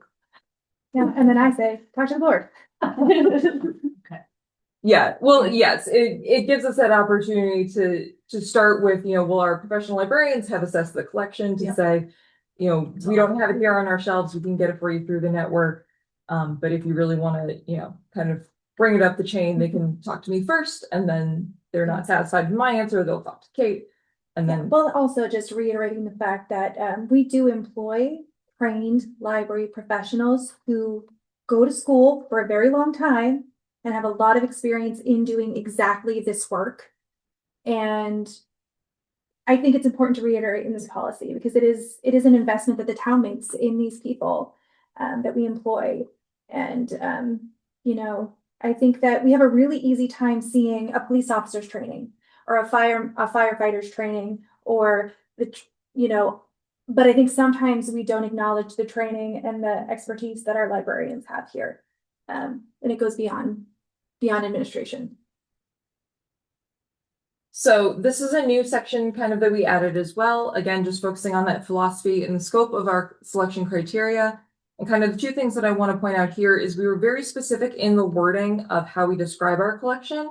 to say that we want it to be a robust, well-rounded, vetted, and right-sized collection that allows each individual to exercise their right to access information to their choosing. So you'll remember that goes back to that mission, vision, and values that we were talking about before.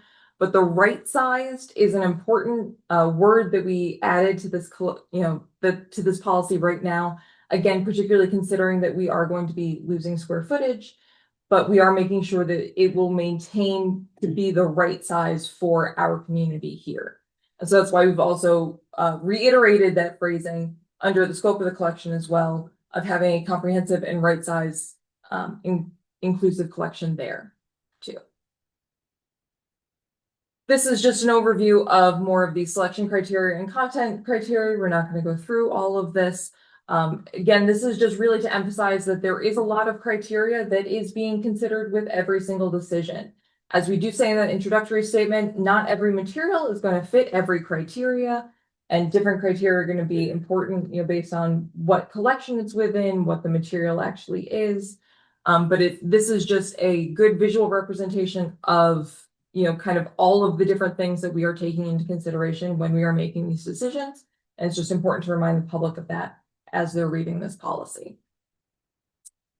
Continuing under this, we added this statement here, looking at special collections, because again, this is talking about the broad philosophy for all of our circulating collections.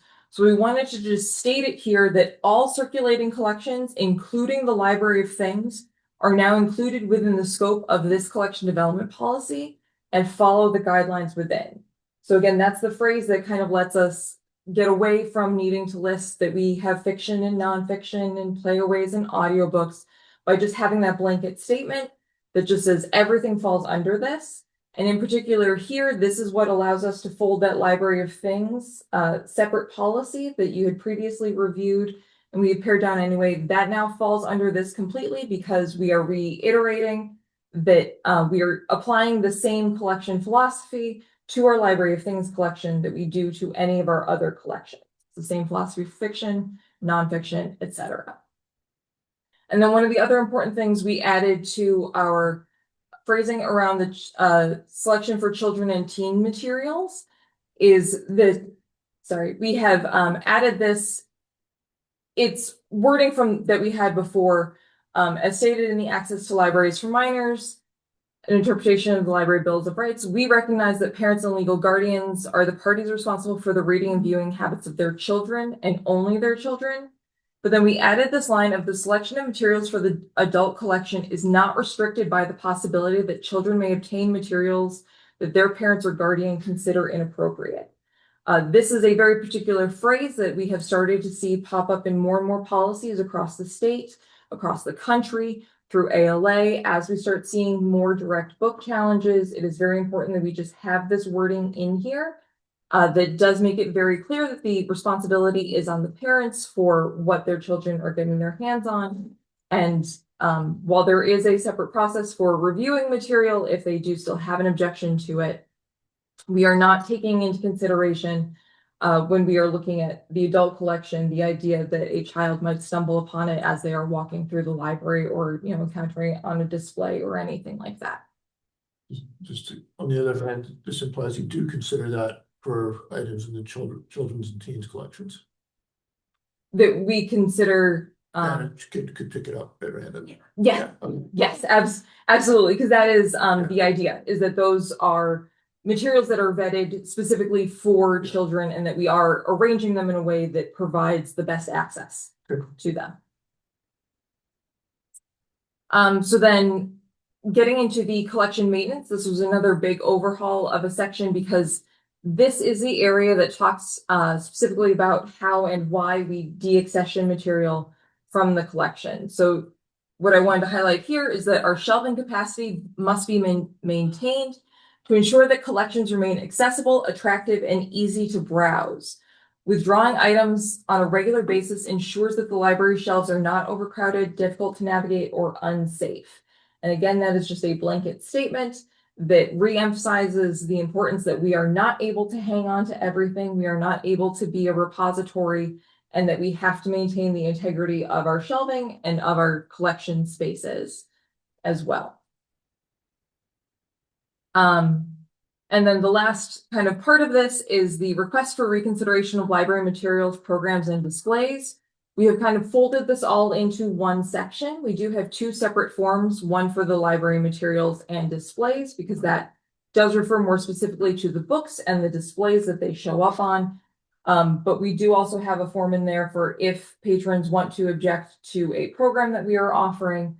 But we have this statement here in the middle that library staff frequently create themed displays to highlight different parts of collections in response to cultural and educational events and trends. The staff also schedules programs and events that help meet the library mission, vision, and values and support the collection, providing free access to expressions of ideas of various viewpoints. So that's just kind of that part that addresses the fact that that the programs also kind of fall a little bit under this philosophy of the mission, vision, and values, which is why we're including the objection to them in this collection development policy. And so then this last paragraph is the actual procedure, where we state if a resident library card holder in good standing wishes to express concern about either material, displays, or programs, this is the process that they're going to follow. They're going to fill out that form, and only valid forms will be considered. And we've added kind of a little step in here where the director will make a written ruling on the request. And then if the patron doesn't like the ruling the director has given, that is the point at which the patron will make an appeal directly to the board, at which point you will do the standard review that you've done before, and the board of trustees will have the final say on any objection that is brought forward, which is the same as it was before. Sort of. It is. Yes. But it separates a step out. Yes. Yeah. Which allows, the way I'm reading it, for someone to make a repeat opposition to this until we vote on it to say we accept that ruling. We're not talking about it. You could have a slew of people just keep asking you to reconsider the same book. So in the past, when it was reviewed and it came straight to us to vote on it, that was then put to rest. So by separating that out, only if if that patron isn't happy, then it gets pushed onto the trustees. You're allowing that to be reconsidered several times by different people. Yes, it's very unusual to see that happen here in Massachusetts. We haven't necessarily seen lots of repeats for the same titles. And so this is actually pretty standard across a lot of the libraries in Massachusetts. They usually have it stop with the director, and it's only if the patron wants to push it forward that then it goes to the trustees. So would one of the things that we can do, because I hear what you're saying, is we can add to that line, we can get rid of the library trustees and just say request for reconsideration for the same title display or program for 3 years won't be considered. So if they don't, so what you're saying is if they don't bring it forward to the board, we could then get 5 for the same title. Yeah. So if we just eliminate the library trustees and keep requests for reconsideration. Well, no, yes and no. I just feel like that also limits our participation in this process, in that, like, unless a patron doesn't tell us it, like, unless a patron doesn't object, then it doesn't get brought to the board. I would expect a reconsideration to be brought to the board for, like, it's one thing for it to come to you for decisioning. It's another thing to come to you for knowledge, right? We got X, whatever. Like, put a statement in there that at the time that it's made, the board will be notified of it, that it's been made, right? So that tells a patron that, yes, the director's handling it, but the board already knows about it. So don't try to jump over. Okay. You know what I mean? Like, it outlines to them that everybody is aware of this. So don't think you're just going to the top. Like, you have to go through all the steps. I think for me, that sounds like procedure and not policy. But if we want it written into policy, we can. But that feels like that's how I feel. That's procedure. Up to you guys. Like, I just feel like by adding in this extra step, you're taking out that informational piece that's already in existence. So that's just my opinion. It's that those issues, at least the one big one we've had, was a very politically charged thing. The trustees needed to know about that. I mean, At that time, it I sparked. think it pretty much always is politically charged. Yeah, It's exactly. happened. Yeah. The majority of challenges right now are politically motivated. A Yeah. lot of them are started as groups. So there's groups acting to Mhm. like fund challenges Yeah. to get certain books taken off of shelves, or they're like sometimes organized groups, sometimes they're ad hoc groups. And sometimes, yeah, with some individual making the request with the backing from the group, yeah. I like your idea of putting sort of the director will make a written ruling on the request and notify the trustees of the request, of the ruling request or something like that, but, speaking as a trustee, I'd like to know that. Yeah. What is the procedure now? If, separate from the policy, what is the procedure right now? If somebody, cranky Mary sends in. So I believe the procedure now is that it just goes to you and does not stop with me. And so my expectation and my question to you guys would be, if you received one, what would you The then procedure do? right now is that the reconsideration goes to you. You do all the research that's outlined. You meet with the person who selected the material and like, or whoever, department that selected and said like, what is the reason that you picked this? The director reads the book, meets with the patron, makes their ruling, and then you present your ruling to the trustees and we vote on it. That's the whole part of it. So it's automatic straight to the trustees. I just Yeah. see that as being, That's how it is. that is an awful lot of work for us to do if we get a group who is submitting, say, 10 reconsiderations. That's an automatic 10 meetings that I have to do face to face with people. That's 10 rulings that I have to present to you, and 10 votes that we have to make. That work, you're doing all that work. That work is not removed from this policy. So this policy with the form that is attached is a form they have to fill out. Yep. The things changed are they have to be a resident Mm-hmm. with a library card in good standing. I think that was in place before. No, I that don't was think it not in the said- policy. Yeah. I thought it was. That was not in No. the policy. So those are the things that we add to protect the institution Yeah. from those groups that come in.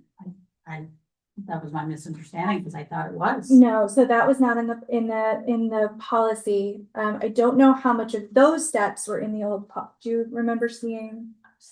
Because we were reading it 3,000 or 4,000 times. And this is, and I believe the policy had been rewritten since we had our challenge. I feel like We rewrote the policy right before they made it, because we were like, Right thank before. God we did this. And like, maybe we raised awareness Yeah. to the fact that, I don't know, but yeah, we were No. like, we're following the policy because we have one. And that was the policy, was that Mhm. the form got filled out, it was sent to Maureen. Maureen notified us, got this, and I'm gonna go through the steps. She met with the person, she met with whoever picked the book, she read the book, made her ruling, and then told their meeting with the person, said, this is gonna be brought, this is my ruling, bringing it to the trustees. That person was invited, half the town showed up, we Okay. voted on it. Yep. Mhm. Over the past few years, lots of libraries in Massachusetts have experienced sometimes their first or maybe second or more challenges just in this very hot couple years. And there's been a lot of trainings on it. And it's one of the things I studied, like I say, First Amendment and things like that with my studies. Sometimes creating steps can stop challenges because of follow through. So if we have, kind of separating the automatic go straight to the trustees, if the patron is required to hear Kate's ruling on the matter, then they have to appeal. Sometimes creating an extra step can stop it. And especially where things snowball because there's a lot of political outrage over books lately, sometimes that's enough to stop the momentum. So that's one of the things that have been covered in trainings is how to not keep a lid. This is not the right. No, But how it's- to rein in some of the challenges. Because if you just have a form anybody can fill out, you can see 10, 20 challenges on the same material if people just want to pack on to it. Yeah. So by requiring a library card, we know they have to be Mhm. library That makes users complete sense. in Westborough. So like, Absolutely. that's going to take a lot off the top. Yeah. But also by allowing the director to make the determination, because they're directly responsible for supporting our collection development policy and things like that. And if they are not satisfied with the director's justification about the decision, then the patron would then have to complete that next step. And that is actually an important part, is that a lot of times what we are seeing with some of these challenges too, is people are actually satisfied with the director's ruling. And so the whole point is, and it is standard procedure that the director has to report to the Board of Trustees any challenges that they receive, because we also have to report to the state and we have to report to ALA. Yes, there's. So any time a challenge is received, the report will still be made. Is that written on the form that they fill out? Like, I No. want that documented somewhere. You want the patrons to know that Yeah, That we're gonna be notified. Yeah. I don't think we want to automatically review every Right. decision you make, but we want to at least know about Yeah, it. that's, I'm comfortable with that. I just want to know. yeah. Yeah, Mhm. that felt procedural. That's not something that's usually written within these policies of the ones that we've seen and reviewed. But if that's a line we want to add in here, Mhm. I think that I would, that's I would fine. suggest that gets added in there. Yeah, I don't think that's a huge deal because To that me, would that happen sends the anyway. signal that, like, we work closely with our director, and so if you're gonna like harass her, we're gonna know about it. Like, that's Yeah. the signal that I wanna send out. Yeah. So I think by putting that out there, that solves all that.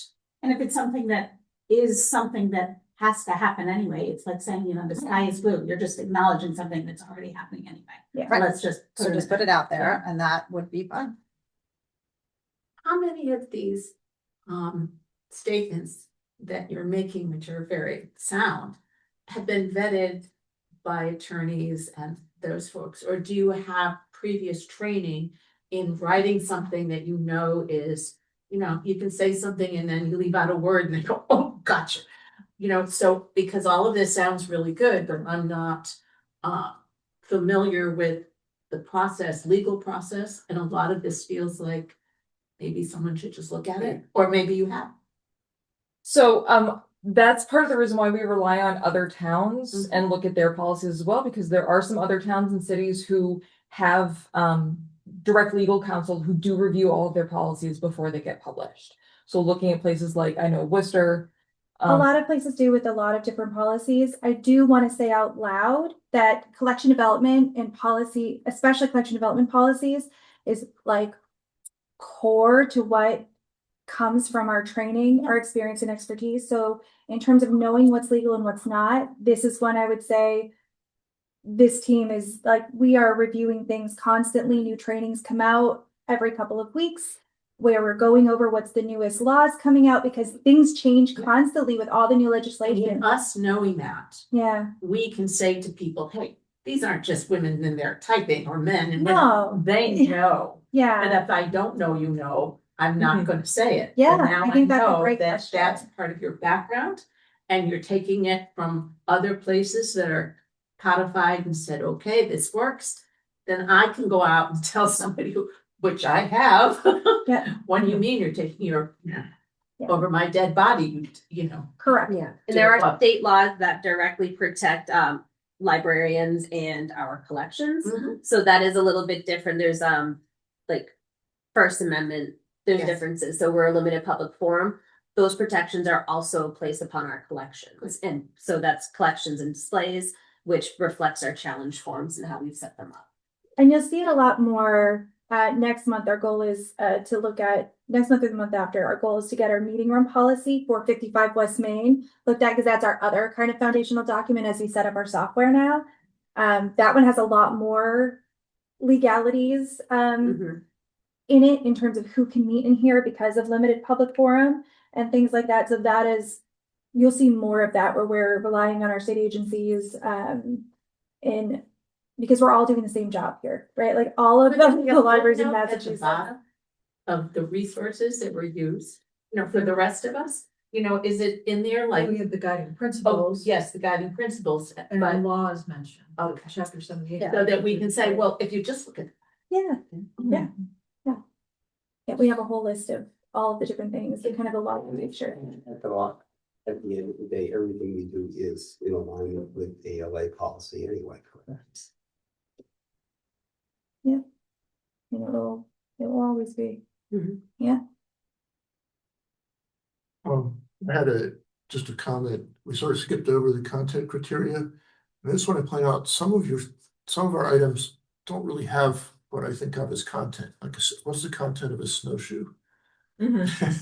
So you may want to do, items that contain content in the library's collection are evaluated according to the following criteria or something like that. Yeah, so not every item is gonna fall under every content criteria, but I think, I'm looking at this. I'm thinking in terms of snowshoes, and I don't know if any of those criteria fit. So we don't have the snowshoes anymore. Oh, do you? No. Okay. Or the other thing is the Wi-Fi, hotspots, the hotspots. Mhm. Because, they have, depending on how you look at it, they have no content or they have the entire internet worth of content, so. yeah, it's one of those things. Did those go too? No, we're we- definitely. We keeping have the them. hotspots, yeah.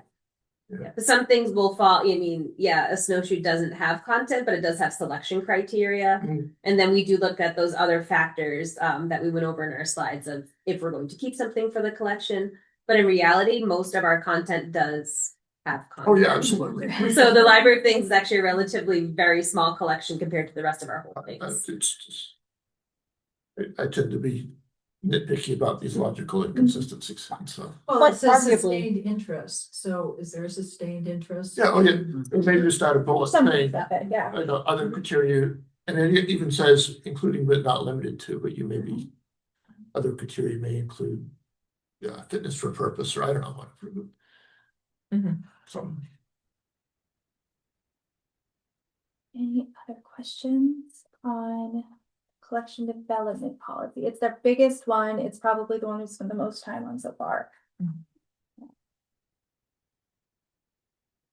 But we just knew we needed a solid policy in moving to a smaller space. We're gonna have to rely on that very heavily. This is a large policy, an important policy with a lot of changes in it. Does everyone feel that they have thoroughly had time to review it and read it so that you can vote on it knowledgeably? Is this the final vote, or? This is the final vote because it's an existing policy that we are editing. Well, are we adding a statement about being informed of reconsideration decisions? On the reconsideration form, correct? Yes, we can either add it on the reconsideration form or in that Either. paragraph. I think I would probably more likely put it on that paragraph. Yeah. when we so, talk about, yeah. to amend it there. Probably in that last sentence.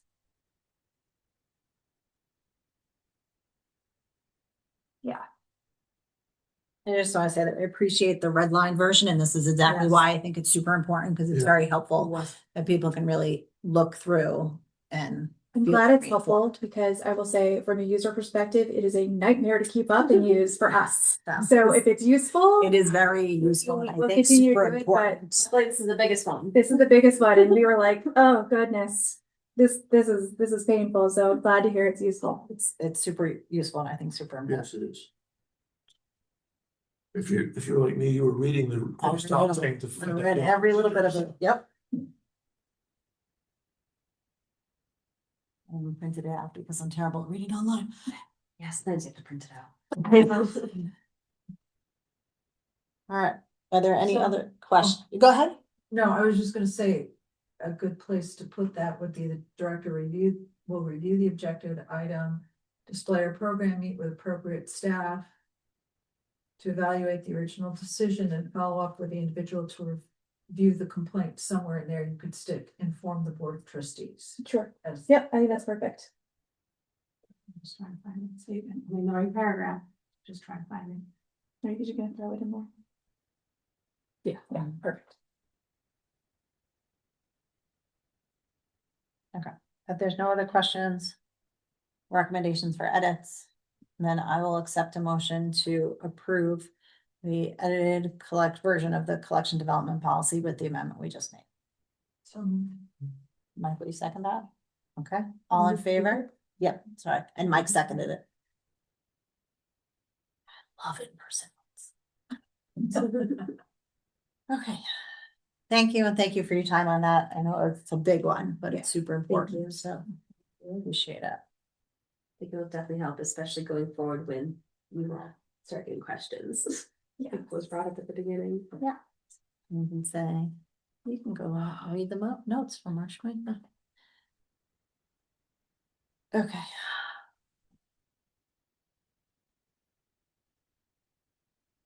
That brings us up to our next agenda item, which is discussion on proposal of the consultant. Yes. Yeah. So I put this in here a few weeks ago. Hopefully everybody had a chance to kind of take a look at it. It outlines a couple of different concepts in terms of working with this consulting firm, specifically Maura Didi, who runs this consulting firm.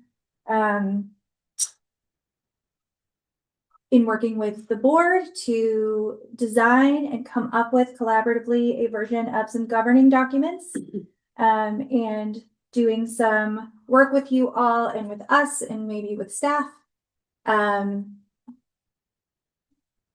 I think she outlines 3 different options for 3 kind of very similar projects with different scope within it. So who she is and all these things. So we don't need to rehash the whole thing unless anybody has questions, comments, concerns, or if anybody didn't have a chance to look at this yet. Does everyone understand the basis behind this? I'm gonna step up and say I missed the previous discussion, so That's I'm fine. not sure what the motivation for this is. Yep. Kate, you want to give, as you brought this to us, and then I have Yeah, some add-ons to that.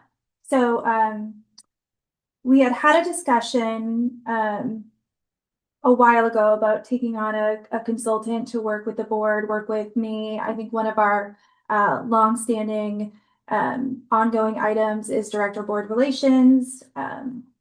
How do we work on, I think being a new director here after somebody who'd been here for a very long time, you have to figure out how to work, where the gray areas are, how do we clear up some of those gray areas? How do we use those gray areas with the town?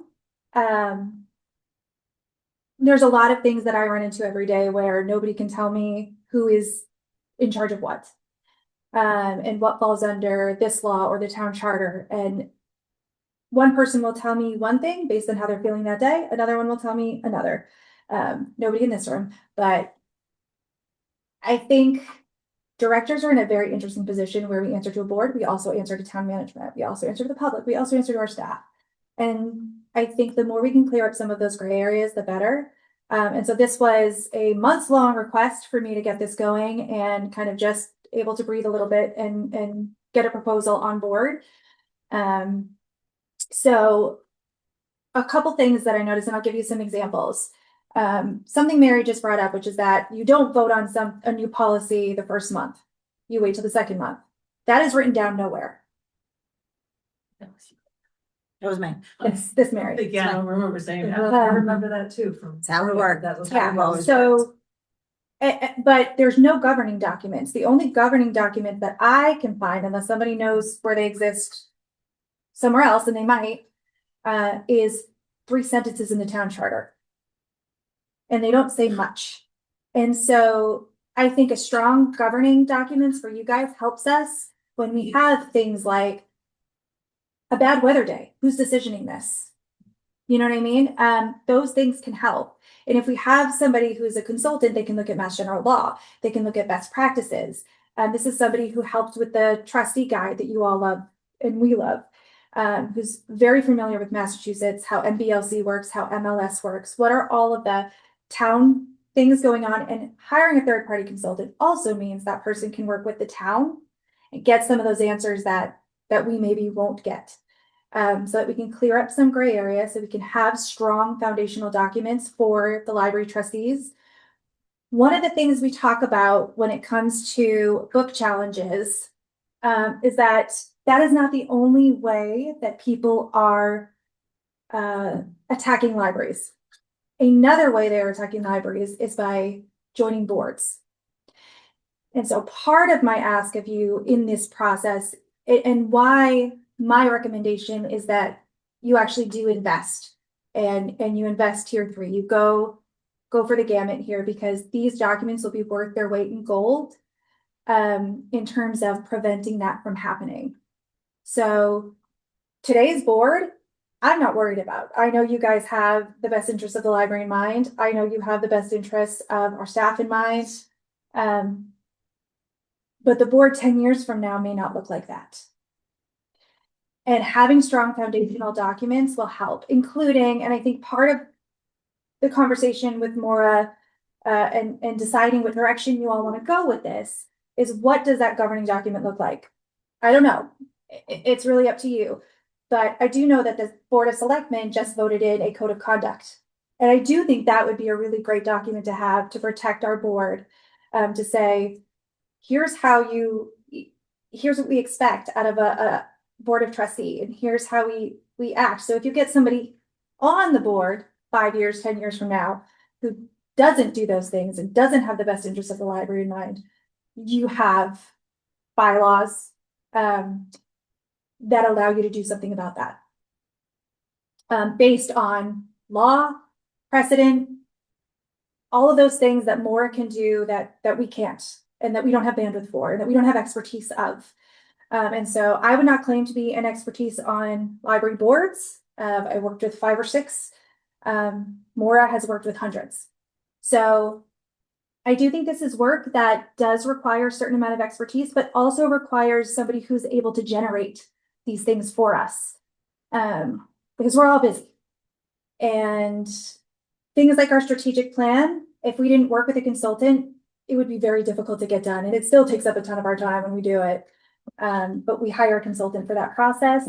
I think this is an important document. I think there's so much legality involved in it that your investment in it really protects the institution and protects the trustees. And so I think the timing is right. Before we head into 55 West Main, before we go back to our other library to go in with the new set of governing documents, I think 2026 is a tough year. And the more we can protect our institution in this year, the better off we'll be in the subsequent years. And so I do think that this is work that's worth the trustees to invest in and actually put the time into. And also as we look at staff as well and their involvement in this process and the town's involvement in this process. So that's kind of the backstory of why we're here at this ask. So it's my 2 cents. So, thank you. Very helpful. And we don't have any of these things in place, other than many of us sitting, well, a few of us now sitting on this board for quite a while, knowing how the precedent has been in the board, how we function before that. I think there's another component to this, and for those of you that have been on this board with me, particularly for a while, know that I have gone through we need to know what our role is. And I think I spent over a year sending out, read this article, we're going to discuss it at the next trustee meeting, and did some informal education on what our roles as trustees are, because I think it's important for us all to understand. So I think there's a couple of different ways to approach it. This is obviously one way, but I think there's another piece to this that starts with our board and work that we can do, so that we understand why we're all here. I mean, we all ran, and that was not, and congratulations to those of you that got reelected, by the way. We thank you for your time. It's not easy getting out there and getting signatures, and you ran for a reason, and you're here for a reason, and everybody's reason is different. But we all need to align as a board so that we know what our purpose is here, what goals we want to accomplish, and how we operate to do that. And so part of the work that I almost feel like is a step before this is an internal work. And I've leaned into Mary's expertise a little bit to see if she'd be willing to do some work with us on that. Do you want to speak a little bit about that? My lifetime has been involved in nonprofit management. I'm a certified nonprofit person as well as a grant writer. And I've been a college professor for 25 years, in which I was head of the department, and you don't want to push around a bunch of professors, let me tell you. Anyway, I wanted to know why everyone was here. Because everyone has different reasons. I started looking at who speaks and who doesn't. Why, if they're here and they ran, why don't I hear their voice? So I created a little, and this is before we even heard about this little get together. I didn't think it would have to be like a formal thing. We just, meet here at the library and have some coffee and some donuts and do this little activity. And some of it was about Maslow. Some of it was the Foursquare thing, but with different ideas. But also just for the individual to develop as a committed trustee. They have to see their role and their purpose after being it on for a very long time or being the newest person. And then when you came up with this, we thought, well, the thing that we were talking about would be a wonderful prelude. But I guess you found out that we have to invite the public. Right. I was gonna Yeah. say, An open meeting. I didn't Correct. hear about. No, we No, were just because we were talking just talking about it. I had asked her, it was like exploring like as we talked about, because this was before this, like, what can we do to learn? What can I do to help support the board learn their roles? And then I knew Mary had done some work on this. And so we were kind of talking about like, could this come to fruition? And then this came up, which I said, like I said, could be Yeah. in conjunction. And then I said, let me find out. Well, we can and can't too. Because some of that work, like it's our personal work, right? And so what I was kind of thinking like workshop-y. Well, we're a public board. You can't do those kinds of things, not in a posted public meeting. So it's interesting. I think that just by looking at this, my concern is some of the things like, we don't have things that we should have based on, and that's I like everybody here. So, but I think it looks like individual discovery assessment with each trustee to surface sticky areas. I think some of that will come in this. There's bespoke retreat curriculum. I love that. I love anything bespoke. But I feel like, yeah, there are limits to what we can do. Now, these would not be public meetings. Would these be?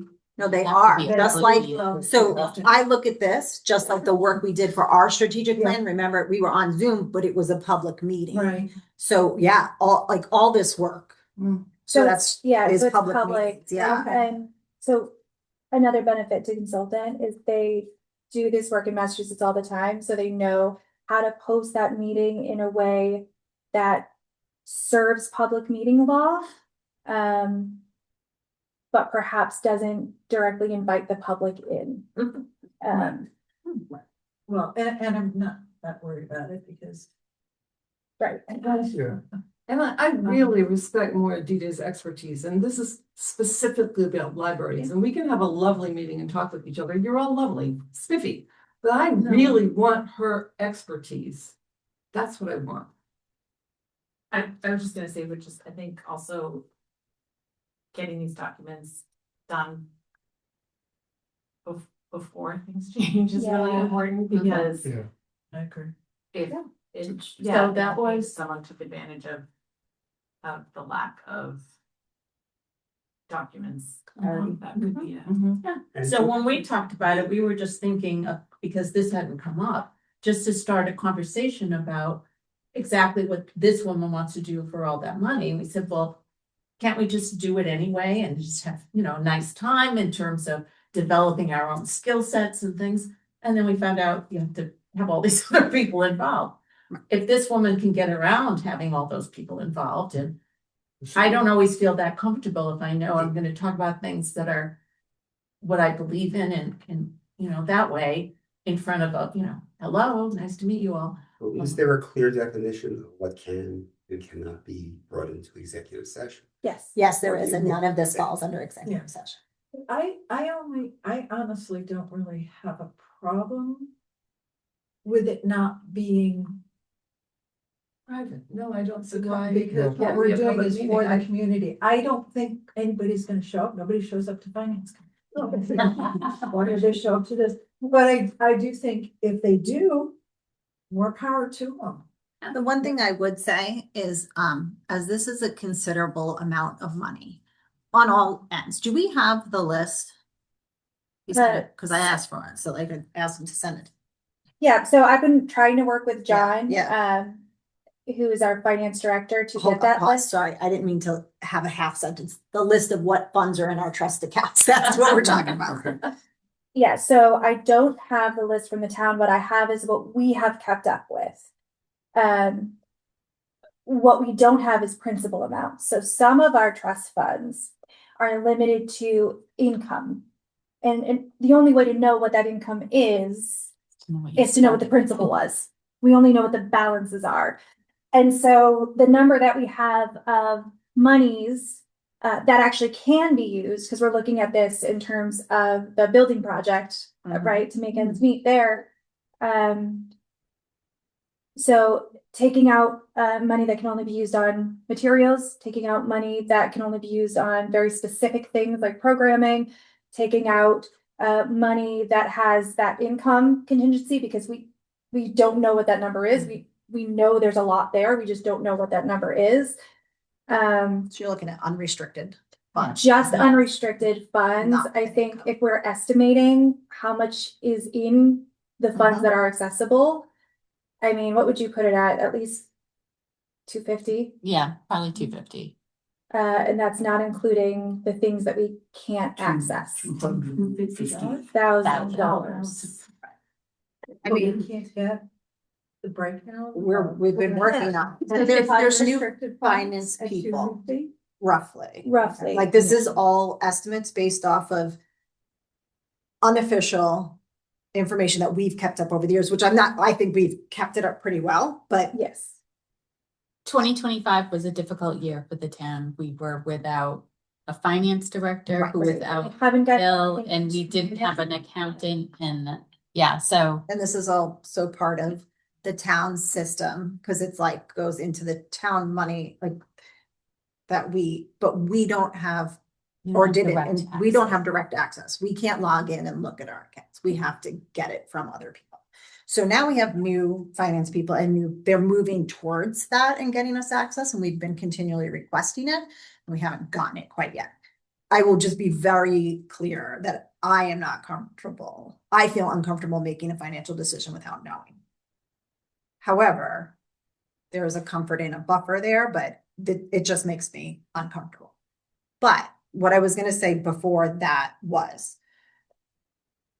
if we choose to go down this path, I would like us to make a commitment to do it in person, because as we've done the strategic plan over Zoom, if you read any of the research on Zoom participation, you're getting a fraction of someone's attention and meaningful exchanges of conversation over Zoom. And so I would like for us to commit, if we're going to commit money towards it, that we're committing money that we're taking away from a purpose of the project or the library to do this work foundationally, which I think is super important, but I'd like a commitment that we strive to do these meetings in person. Hopefully, but even if she can't, she needs to participate in Zoom, because I don't know what structure she's looking at, that we physically are in the same space, because that's where that flow of communication happens. And I think that's super important for the work that we do. So. On top of it, she will probably have documents to share. And when I have been doing the Zoom meetings lately, it's not fun because I can't see any of you. There's a document, It's very hard. you're this big, so I don't even know who's talking. Right, and So not only is it super important because there's money attached to it, it's super important because it's foundational work. And so I think it's an important conversation we have of how we want this to go. Yep. I think I guess maybe 3 years ago, I think there was a big search of all our There was money. It was Because we were going to name the meeting room down in the basement, and it ended up being the Galfand meeting room. So somebody, treasurer at the time, or I don't know who, but it might be in the minutes somewhere. So that's the spreadsheet, but it was unofficial, that's the spreadsheet we're Yeah. working off of. But what that spreadsheet lacked is the distinction of which ones are income only and what the income was to begin with. So that spreadsheet, although closer, is inaccurate. Okay. Because we don't know of that, which is income only. Or interest only, sorry. Is there a time frame to get the financial information? But I mean, we've been asking since Christmas, so more on this. They just, the new town accountant just started 2 months ago? Yeah. 6 weeks, 8 weeks ago, so she's still fairly new and she's playing a lot of catch up. It's a goal because we have to start purchasing in the next 3 or 4 months. And we can't touch certain pockets of money. Correct. So when I say 250, that's only the money that we know we can touch. We know there's more than that we can touch in that, because that doesn't include any of the ones that are in income only. Because we don't know what the principal was. So this is 250,000 Is a minimum. is out, that does not include whether it's income only. No, that is only stuff, money the that- unrestricted funds we know we can touch. Okay. So everyone needs to have that information and then vote on your comfort level on, do you feel that you feel like you can touch that money without knowing the figures or not, like the actual. So that's just informational pieces and people feel very differently. Then side thing is like, we need this information, not only that, but like they said, for the project, because all that's got to, if we're going to use that money, it's got to come in front of a board vote. And so that, like, it's just delaying when we can purchase anything for the project, because then they got to wait for our next, maybe we could always, obviously, once as soon as we get that, if it's something for a project, jump on a call. But it's just a lot. My 2 cents worth.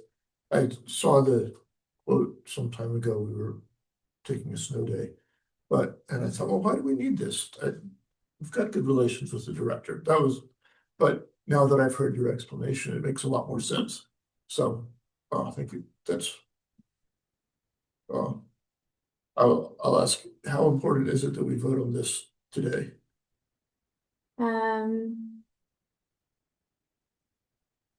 I think we're overdue. If For this if we want to process. get it done before we move into the new I building. do, I think it's really important that we work on this. Right, so I think this is gonna take a series of votes. If you track with me on this, because one, we have to decide, is this an avenue we want to go down? Two, we want to just have to decide on which, if that is a yes, then which of the 3 we need to go on. And then 3, we need to vote on, do we feel comfortable with that money now without information? So let's start, I think, with the very first one being, is this an avenue you want to go down or not? Meaning, do we want to pay this consultant to do some level of work for us? I think that's the easiest access point to this discussion. Does that make sense to everybody? How much is she? So the first bottom tier of service level is 2,500.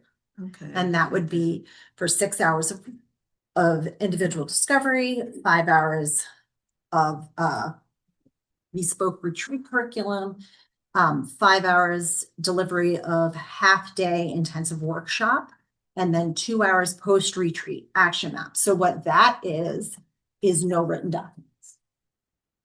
Okay. So the written document would be like an action roadmap, but that's not like core guidance. That'd be, this is what I've learned from you. This is what I think you should do going forward, is my interpretation of that. Next one up is the professional standards package, 5,500. That's 19 hours. All foundational assessment and retreat. What? It's everything from one and then on top of it. Yeah. Yes. But oh yeah. And then right, that implementation support, yeah. So that still does not have written documents. If I'm reading that correct. They draft a custom board governance compact and communication protocol. So you would get those two documents out of it In draft version. in draft Mhm. version. And then for 9,000 is the creation of a custom governance dashboard Also the and all the policies. line by line audit of bylaws and Yeah. town charter clauses to make sure that what we decide we do is actually in accordance with state law. Which is kind of important. So, and Kate, if I understood you correctly, you would recommend the top tier. I think if we're gonna do it, it's worth doing it correctly so that we're not back here in 5 years doing it again. I just also had a question on, because at the bottom, after the premium one says travel expenses will be billed at cost. Estimate for 1 day on-site visit held is $1,000. So is that in addition to the 9,000? So it's in addition, it depends on how we're able to work around our schedule. So I think that when I talked to her, she said, yep, that's standard, that's built in, but if we fit it in on a week that I'm already up in Massachusetts, great.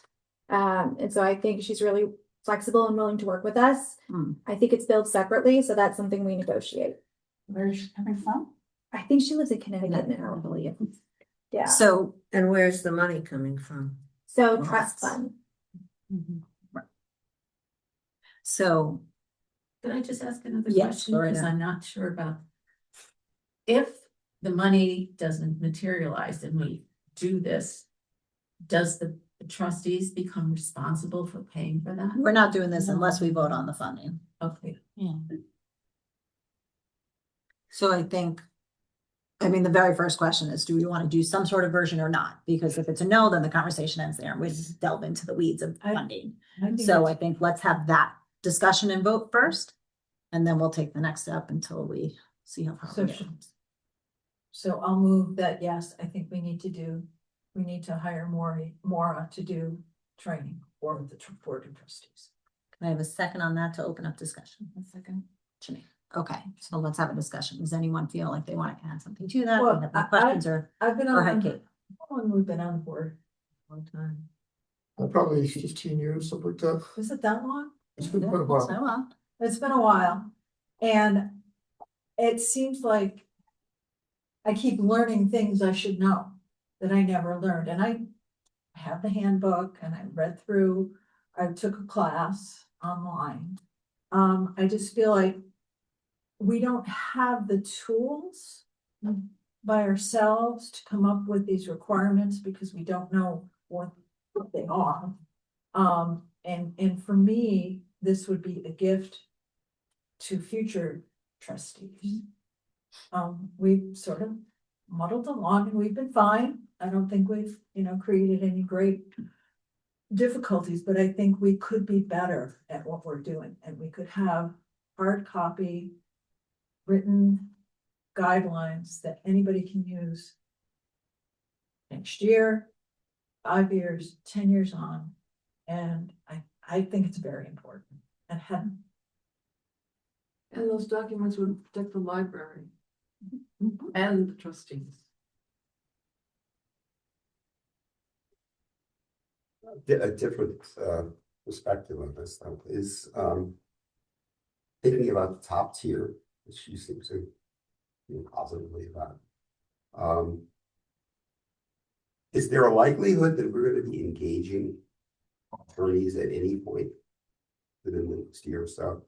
The reason for the question is I'm trying to understand if what we're paying here would offset the need to bring in someone to do this kind of legal review. If there's a legal review from an outside attorney, $9,000 would be a bargain. Right. I am not sure. I would anticipate the only place that possibly being an issue is if there's a disagreement between the town and this process on what your roles are.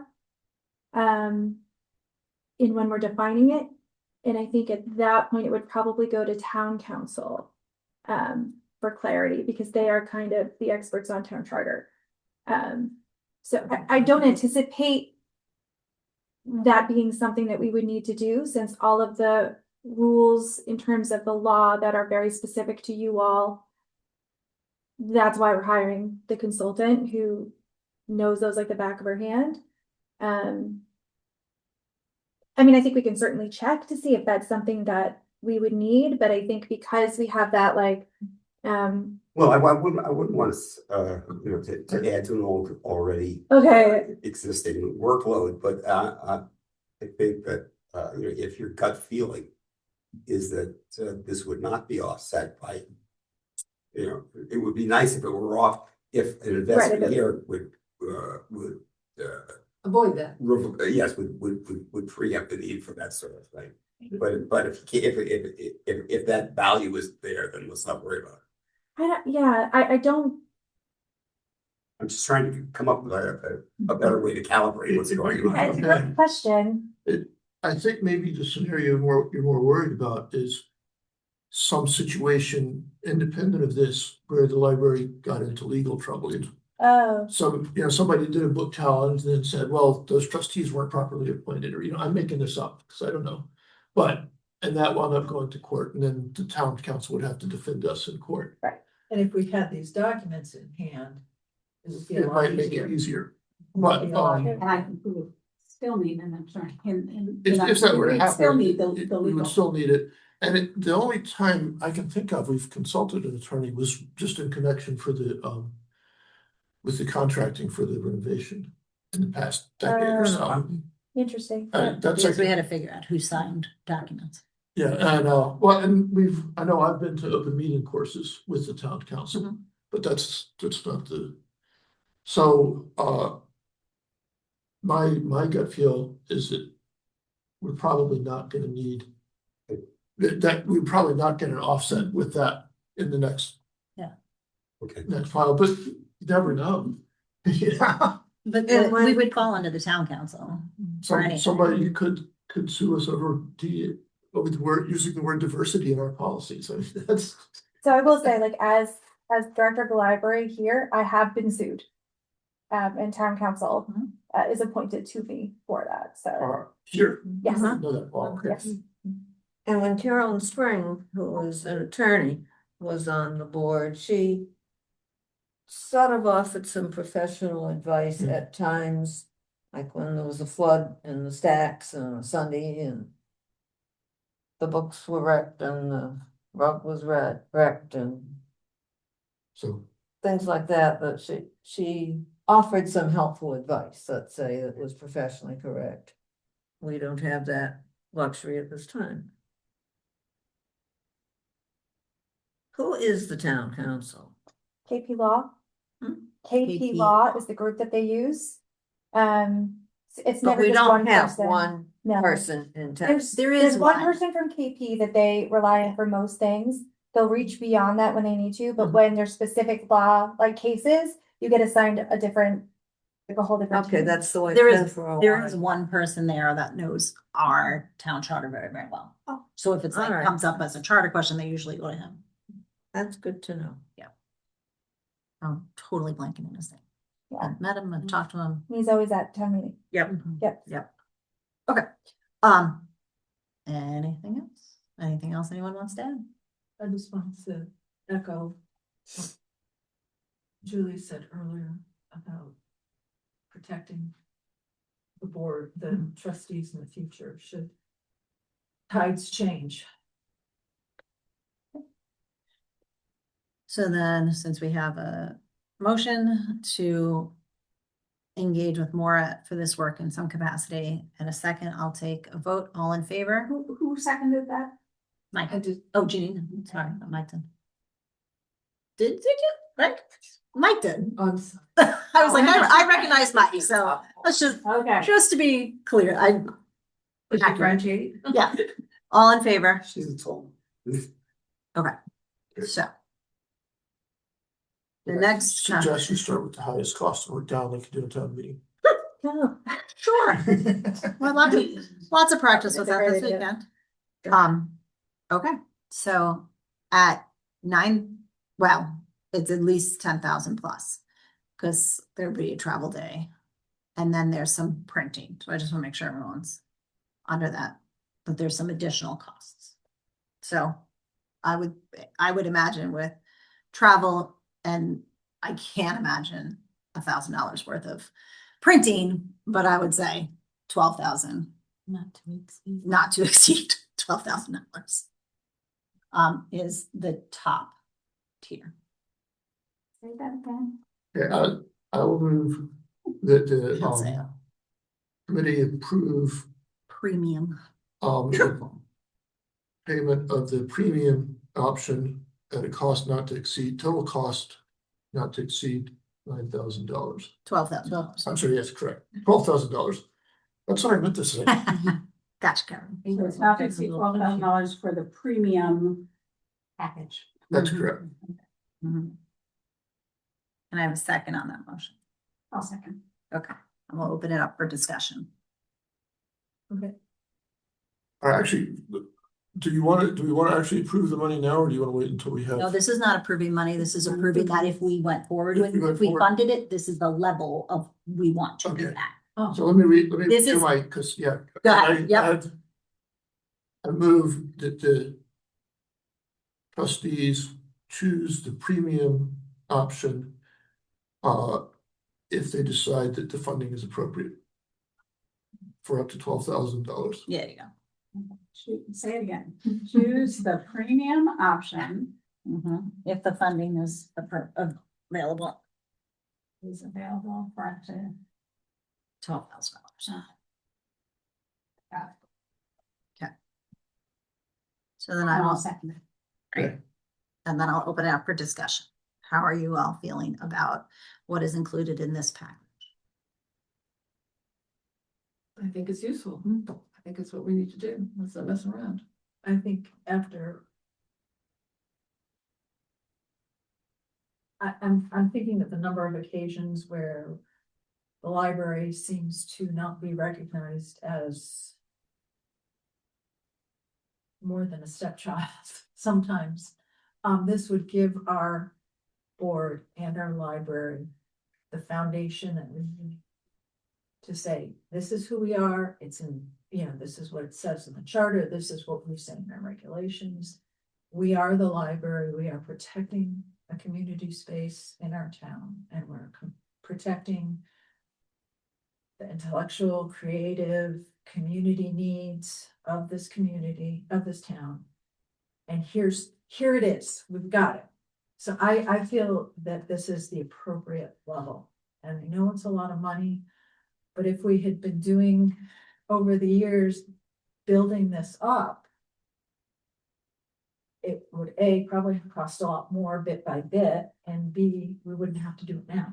And I think just get it done with someone who's experienced and knowledgeable and who can guide us and provide us with the foundational documents that we need. Anyone else? Back when I was treasurer, I always wondered just how picky, how hawk-eyed I was supposed to be looking over all the expenses and things. This would have been where I would have asked or looked. So, That's a yeah, good I think perspective. I like the idea of going all the way for this. All right, all in favor? Okay. So now, the last piece of this puzzle is, do you want to fund it today, or do you want more clarity on particularly which? We need to pause this. We would, in order to spend it, we'd have to know, we'd have to vote on exactly what fund it's coming from. It could come from So the you have Zimco. Zimca. Yeah, Has enough money in it's it. unrestricted and there is enough. Okay, We so were just that, talking about that today. so Okay. there is so a Zimca fund. Okay, What we don't know is the exact. okay, But there's So, enough. but there But is, there's but what enough. we know is that there is enough. okay. So, Okay. yes, Mm-hmm. so you'll have to vote your comfort level on that, okay? So to be clear, whoever makes the motion will be making a motion for the funding for this to come from the Zimca fund, trust fund. Do we have a gander at what that trust fund contains? Is it Right. one of the unrestricted ones? Yeah. I believe that there is somewhere around 60,000. Okay, so we're not like killing it all. No. That is, No. that's the trust fund. That's the fund that we took money out to bridge over if we Yes. needed to get here. Yeah, Yes. And and we for that, didn't use it on. no, Right, we no. approved 40, we Right. used 30. Yeah. Spell right. that for me. ZIMK. Z like zebra. Yes. ZIMKA. Yeah. I move that the trustees authorize the library director to use up to $12,000 from the Zimca fund to pay for the premium option we discussed. Second. Any discussions? I would think. I think I've just made clear, just so you know. I don't vote on something I don't know exact numbers on. It's not about support or not, but that's just my personal. So, all in favor? All opposed? Okay, so we are 3 opposed, 6 in agreement, so then that is passed. You Okay. said authorize up to $12,000 from the Zimca fund. As discussed, is that what you said? To Premium package. pay for the For the premium premium. package as discussed. And then And you seconded that one? going forward on that, I'd like to hop on a call with both Kate and Maura. Yep. So that we can plan this together going forward. Yeah, I think that makes sense. Awesome. Mhm. Well, could you just repeat what the time requirement was for this whole process? Oh, I just closed that. Oh, Yeah. I'm sorry. No, that's on me. Just like ballpark. How many hours? Yeah, is it like get it done in one day or is it a No. 5-day? No. No. Okay. 48 hours by the consultant. Yeah, she's at 16 hours? 68. 68 from, 68. that's not 68 of us. Oh. I don't know if she, I don't think she delineated out exactly how much would be in each, in that proposal. And is there a time at which we can expect the deliverable? That, you can ask her these things. So I think that my guess is the first step is that orientation meeting, where all of those things are laid out. But just to be clear, this is a contract between her and you guys and not me. And so I'm happy to facilitate and be a part of it. But feel free to drive this how you want it to be driven. I would suggest that we have milestones. Mhm. I'm not sure how you folks are used to delivering contracts, but that's my experience. We don't seem to make a lot of contracts over time. Yeah. If we're spending money, we should know when we're getting our value back. Yeah. Yeah. Okay. All right, we are at an almost 3-hour meeting at this point, so. Yes. If you all are in favor, I am skipping over open items. Janine, you have any trustee that can't wait? Library director, anything outside of that report that needs ASAP? Okay, we do need to vote on change of June staff development day from June 5th to June 12th. Yep. A one-word statement, why? Quick Half the statement. leadership team will not be there. Great. I'll take a motion to change that, and I'll second. Will you second it? Yeah.